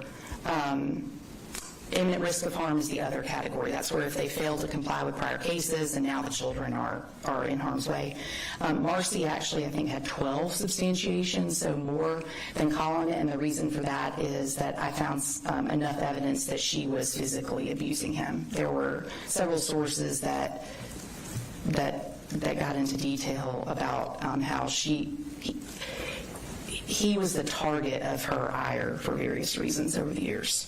That's not to say there weren't allegations against their father for also physically abusing Colt, but I couldn't find evidence of like marks and bruises like I did involving mother and Colt. Now, part of, as I understand it, the case manager's job is to go out and see the child as well as work with the parents. Did you ever go out and visit Colt? I did. Okay. How many times? Do you recall? I don't. At least we have to do monthly visits. Just depending on when it was, I would do monthly, sometimes twice. I think for the month of November, I ended up that my visit was like at the tail end of October and then beginning of December, so I didn't technically see him in November, but we also would talk on the phone and I would stay in contact with his with the staff there to make sure that he was doing well. Did his brother and sister have a separate case manager? Yes. Okay. And just to reaffirm, you're not specifically case manager, you were just performing a case manager role because of the complexity of the case? Yes. Okay. And during your visits and conversations with Colt, did you ever get a handle on, from him and or from DJJ, what they were doing to address his mental health needs? I did. They would describe in the records, I can look at how his evaluations and diagnoses changed over time along with the medication. I could see where symptoms would wax and wane. I heard from Colt, too, about what he was experiencing. So I would ask him, generally, do you feel safe here? Is there anything you want to tell me? And let it be sort of led by him.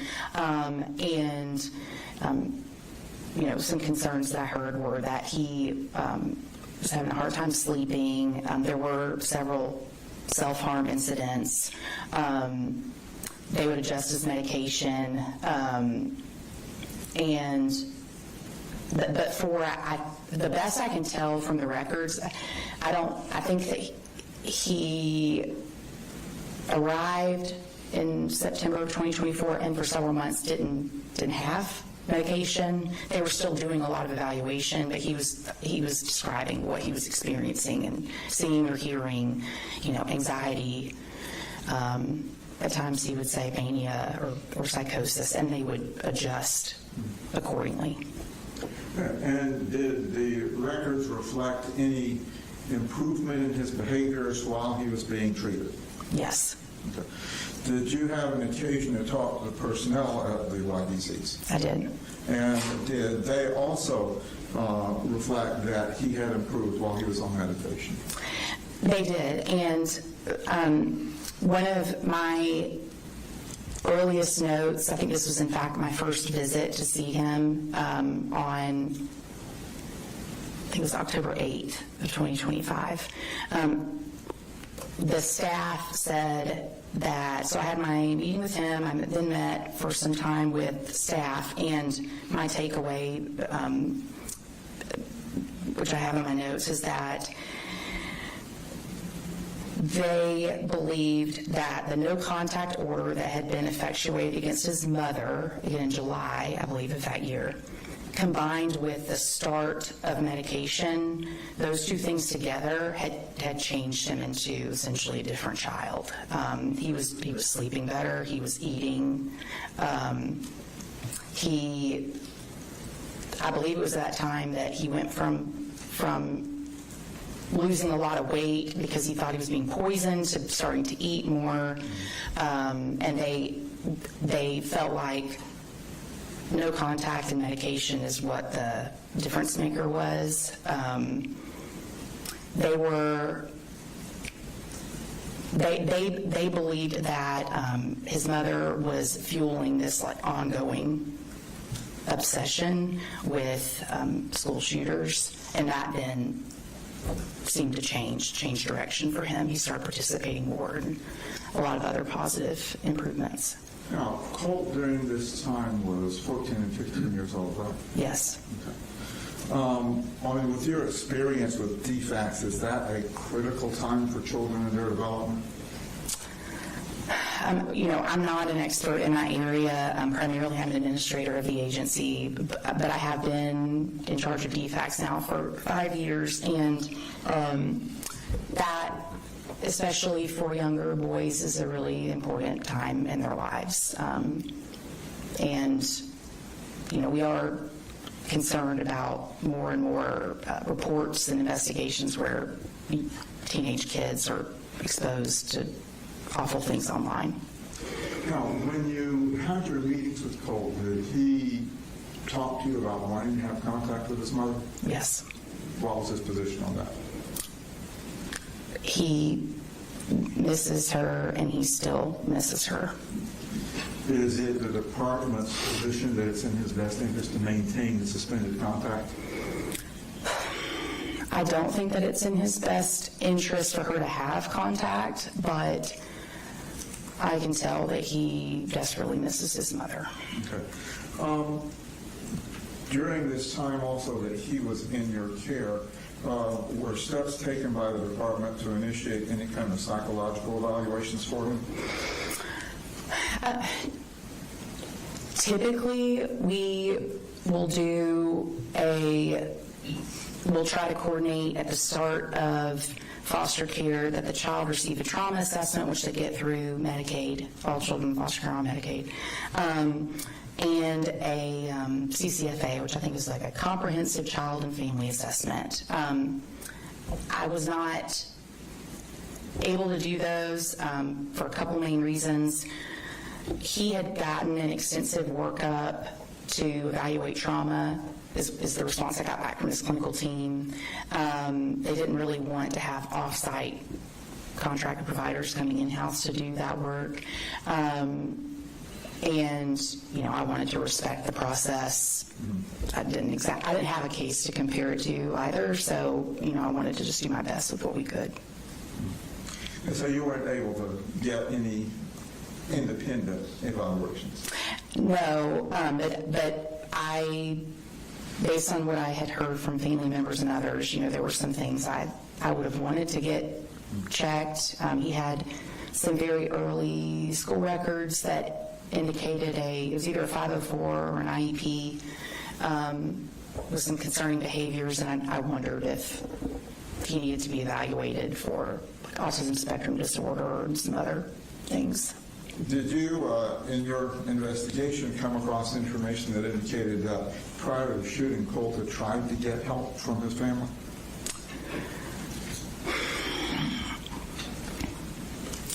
I did. His mother had been giving him Zoloft. So, when I talked to family members and him and even his siblings, it seemed pretty consistent that there was knowledge about how much difficulty he was experiencing. The inconsistencies were more about who knew what, when, and that's what the status was leading up to September 4th. And though he was not brought into care before the shooting, had those concerns been raised to you after Colin and the family moved up to Jackson, would the department have initiated a new investigation?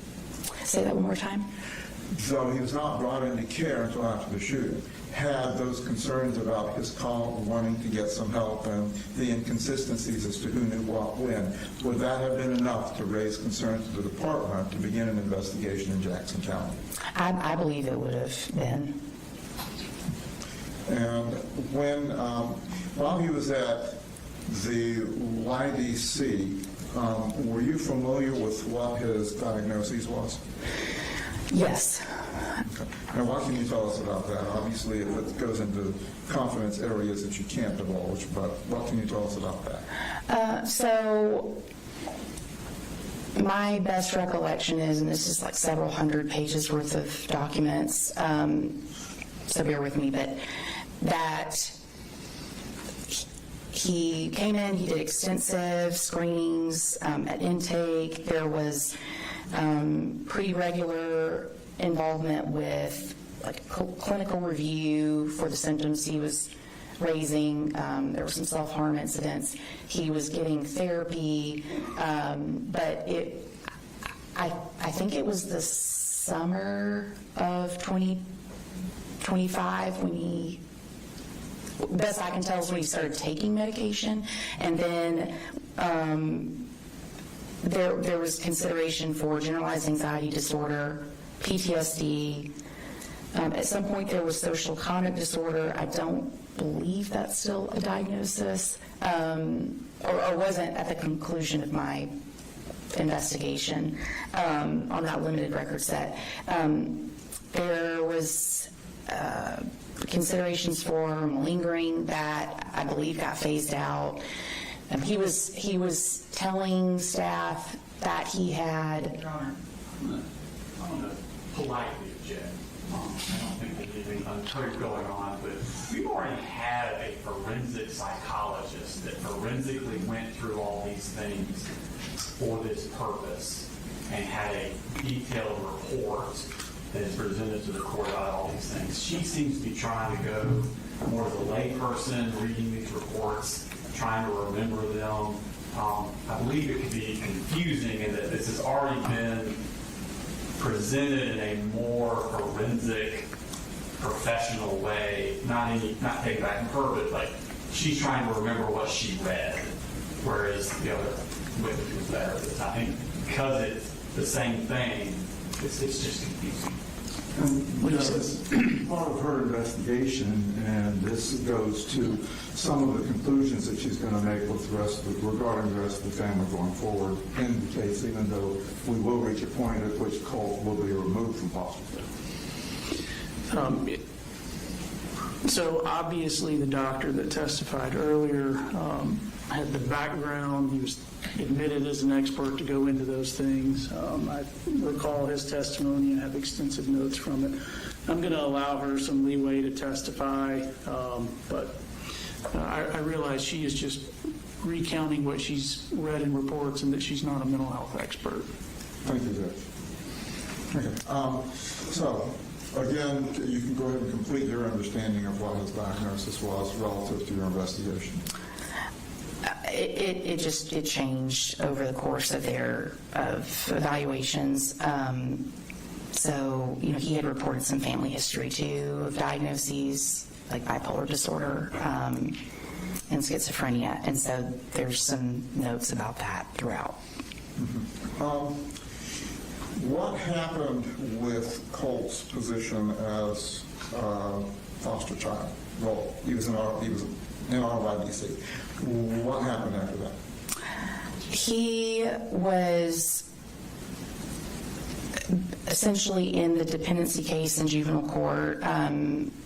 The parties worked out a compromise, if you will, where instead of his either parent being involved in his day-to-day decision-making, that we believed that his maternal grandmother could do that in lieu of foster care. Okay. So was she given some kind of custody through the foster care? The judge permitted her to effectuate a legal document. I can't recall if it's like power of attorney or guardianship, but something akin to that with the mother. So at some point then, his case was closed with DFACS, is that right?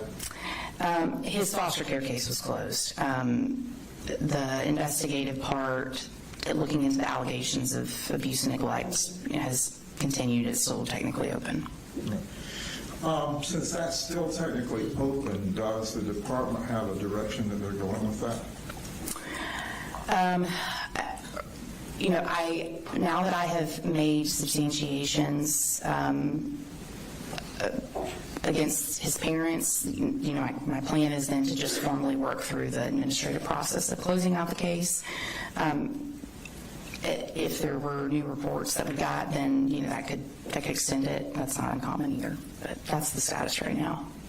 So then, at that point, then officially, DFAC's connection with Colt will be ended once you close that portion of the case? Yes. Okay.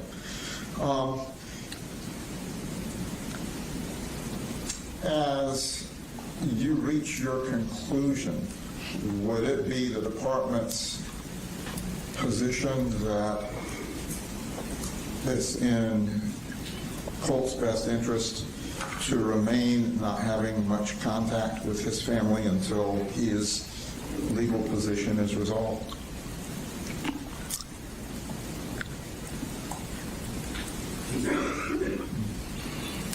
Right now, I wouldn't recommend that he has contact with his parents, although if there was some way that there could be appropriate supervision between he and his mother, then I would consider it because of his wishes that he's indicated recently. Okay. Thank you. That's all I have, Judge. Cross, Mr. Smith.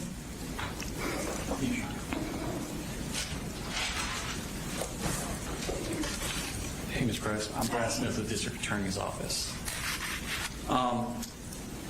So just for clarification, when you say Colt's in foster care, that's more of a legal designation. He's not gone anywhere. He stayed in the detention center the entire time. That's right. Okay. And he's not currently in foster care. Right, okay. And that's a legal definition for like if someone needs to sign medical things and direct his kind of stuff. Yes, that can be a basis for it. Okay. Yeah. And you were talking about his mental health issues. Were you following the court's or the state's presentation of evidence over the last 2 days? Yes. Okay. So you're aware that all of the mental health experts that he dealt with at the facility had found that he was malingering and not truthful about his symptoms? An earlier clinician did. My understanding was that at some point malingering fell off as a diagnosis. I don't know what the current status is. Right. So the first, I think it was Dr. Dupree, his first psychiatrist. They did testing and found out, and she suspected that he was malingering. They actually did tests on him that confirmed he was malingering. He was turned over to Dr. Ackerman, which was a psychologist. He followed him, and all this time he's not being medicated for anything. And he found where he was malingering, and then he then said, we're going to take away the malingering because he's not saying he has psychotic symptoms at this point. And then he was turned over to another psychiatrist, Dr. Freeman, I believe. Judge, is there a question here? It seems like Mr. Smith is on for the moment. Correct? Or do you not remember? I don't know that I completely agree with that. Admitting, though, that I'm not a clinician. So, no, I mean, I did see that at some point there was a malingering suspicion. I think it was a diagnosis code in some of the earlier records, but then that it was removed. Dr. Ackerman removed it. That's right, and in some of my interactions with Dr. Ackerman and Dr. Freeman, they indicated that would happen, that they were trying to either rule it in or rule it out, and they thought it might, in fact, be ruled out. But I was that's a limited set of time that I was involved but the only time that it was in the records that it was ruled out was Dr. Ackerman. And then later on, Dr. Freeman found instances of him malingering to her, or him. Yeah. Excuse me. I don't know what was beyond that data set or record set. After that he was interviewed by his psychologist, Dr. Richards. Okay. And given tests when was malingering then too. I haven't been in, I don't know what's in any of those reports. So we've had 2 other doctors saying he was malingering after that Dr. Ackerman took off the malingering diagnosis. I believe you. I don't know. I wasn't involved in that process. Okay. Well, you told the judge that the malingering had been taken off, and I just want to point out that that's not correct. I understand. I'm sorry. My time was limited to a specific data set, and I just recall that being something that fell off as a diagnosis. Okay. So let's go back to Defect's first involvement with the case. That started in August of 2021. That was I believe the first report that we received on the family. And that was on Colt had researched how to kill your dad on the school computer. Yes. And he would have been in 6th grade at the time. I believe so. So the first report had nothing to do with Marcy or Colin doing anything to Colt. Not that I recall offhand. And then the next report was in February 1st of 2022, so a few months later, and that report was that Colt was not enrolled in school.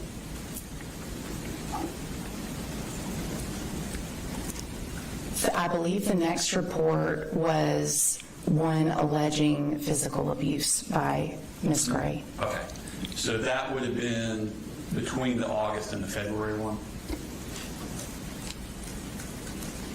We had the initial August report that you described. We had a report that alleged physical abuse involving Colt, and then we had I believe it was in back to back. We had reports about truancy for all the children. Okay. January, February. I'm sorry. Okay. So between the August of 21 and February 22, around that area is when you had the physical abuse. Yes, sir. And that was Marcy, and it was specifically that she slapped Colt, correct?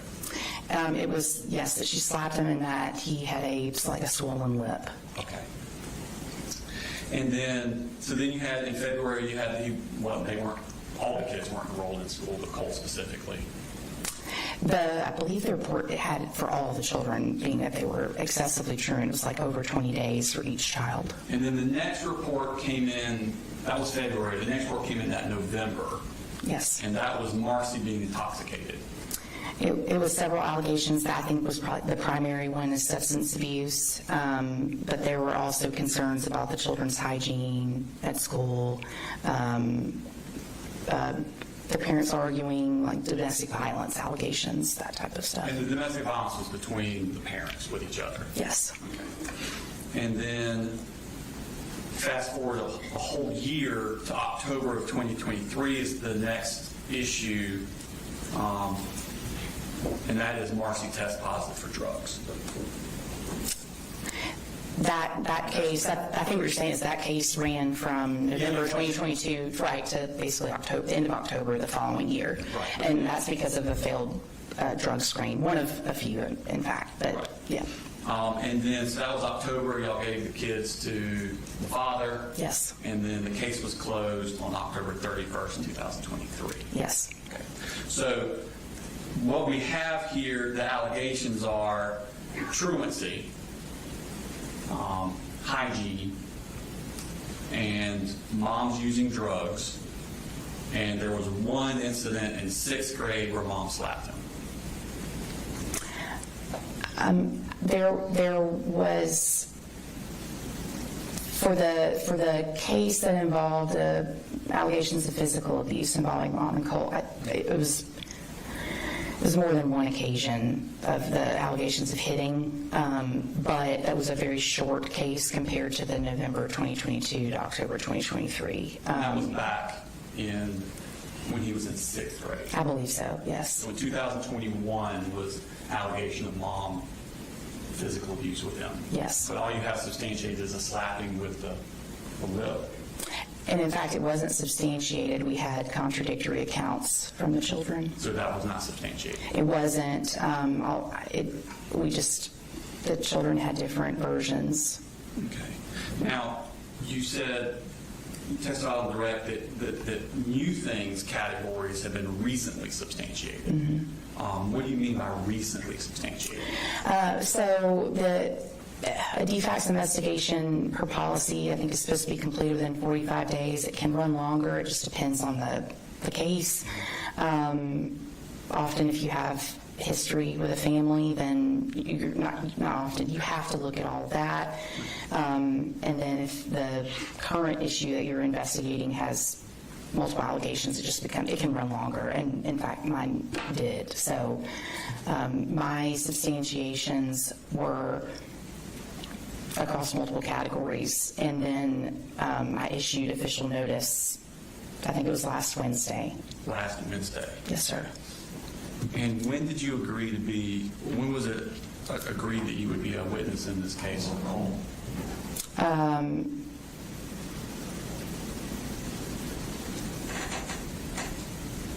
I think that we had talked about it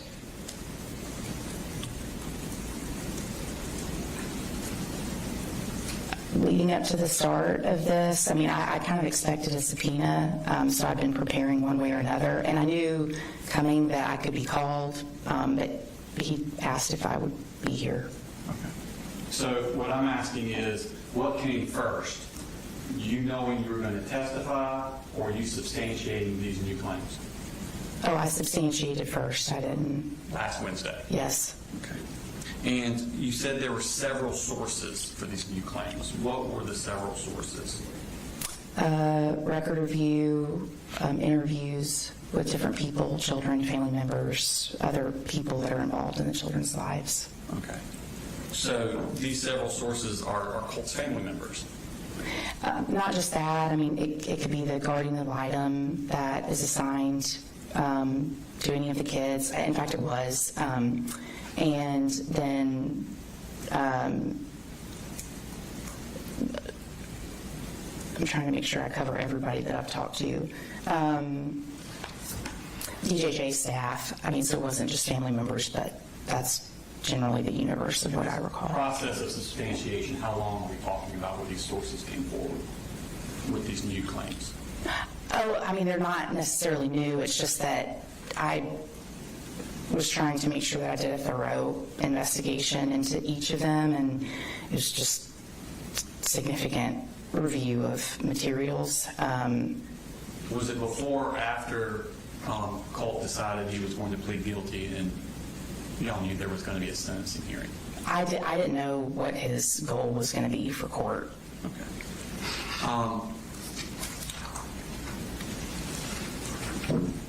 I want to ask general broad questions about EFACS and what y'all do, and thank you for what y'all do. How many children approximately does EFACS monitor for homelessness?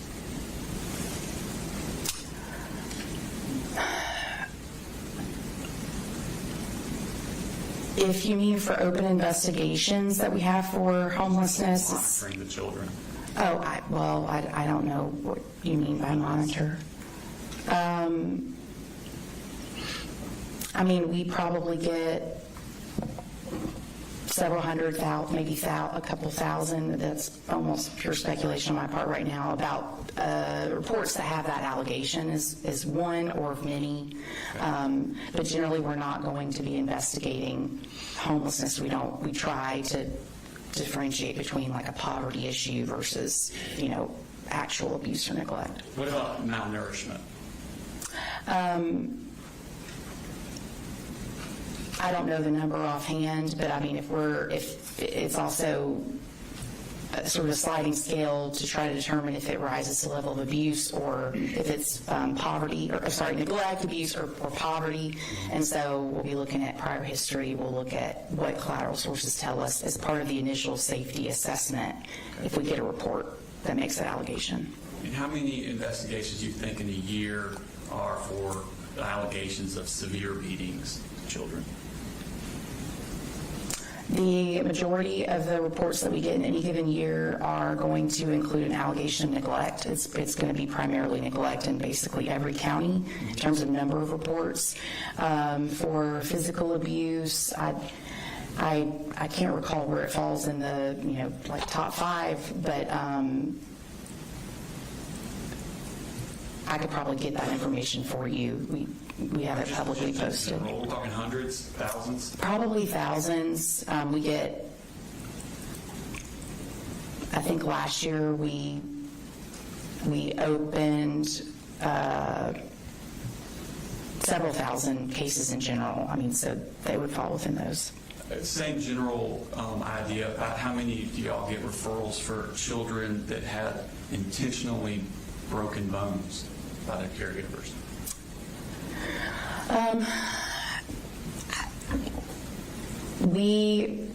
In what I would describe as more non-accidental trauma cases, then that's going to be a much smaller category. I don't know that we're even talking hundreds per year. Okay. How about strangulation? I don't know that number offhand. That's going to be a much smaller category. Intentional burns? I don't know that number offhand, but I think based on my anecdotal recall of our cases per year, it's going to be higher than an allegation of strangulation or non-accidental trauma. How about sexual abuse? It's going to be a pretty recurrent allegation that we get. That's a pretty large number, isn't it? Yes, it is. How about rape specifically? We categorize it as more sexual abuse or sexual exploitation. That's the maltreatment codes that we would use, so we don't refer to it as rape unless we've done the investigation and we have enough evidence to indicate that in fact occurred. Okay. And the last is probably another subset is like child sex trafficking. Y'all get investigations for that? We do. How many do you think you get that in a year?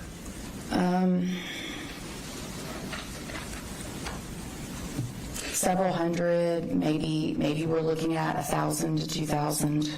It's been going up in recent years. Yeah. So to sum up, Colt had a less than ideal upbringing in childhood. Yes. But also to sum up, we've seen worse, haven't we?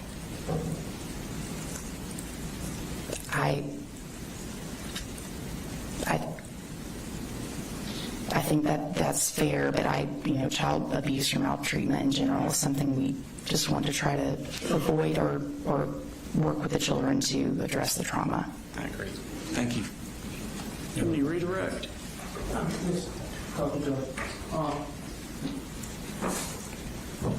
In the context of intensity to a child, does it matter if they were abused by their parent by slapping in the face or having their arm broken? In their view, does it matter? Objection, Your Honor. Calls for speculation.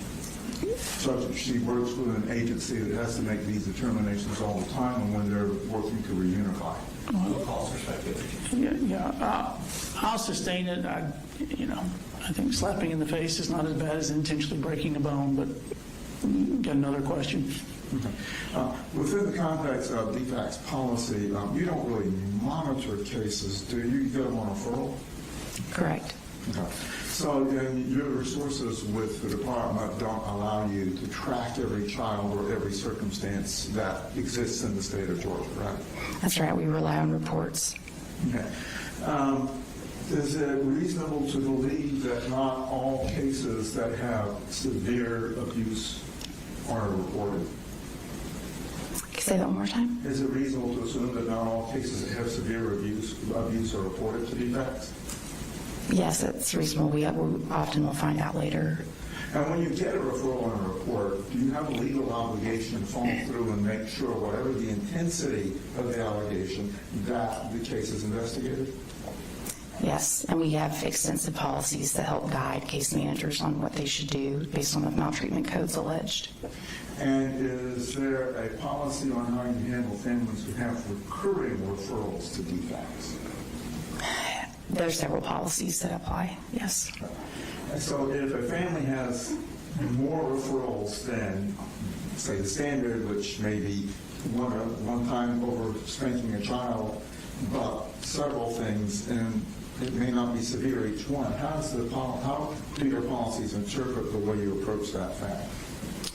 We review all of the records that we have, including just reports, including if we did an investigation, what that is, all the different case types that we would have worked, and then we view them together to determine if there's like chronicity, if the severity of the claims, all of those. So it can be very discretionary, but that's why we have DFAC's policy that helps guide case managers. And would recurring referrals raise more red flags than a single referral? Yes. Thank you. That's all, Judge. Ma'am, do you mind spelling your last name for the court reporter? Yes, it's BROCE. Thank you. You're free to go.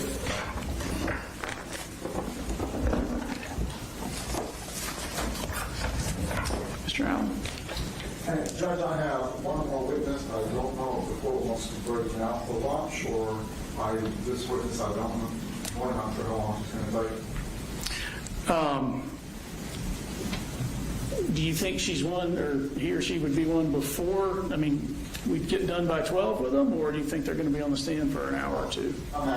It's not going to be an hour or two, but I don't think we'll be done by 12. Okay. Would you like to break now? Yes, sir. Okay. All right, ladies and gentlemen, we'll go ahead and take a lunch recess. Be back at 12:50.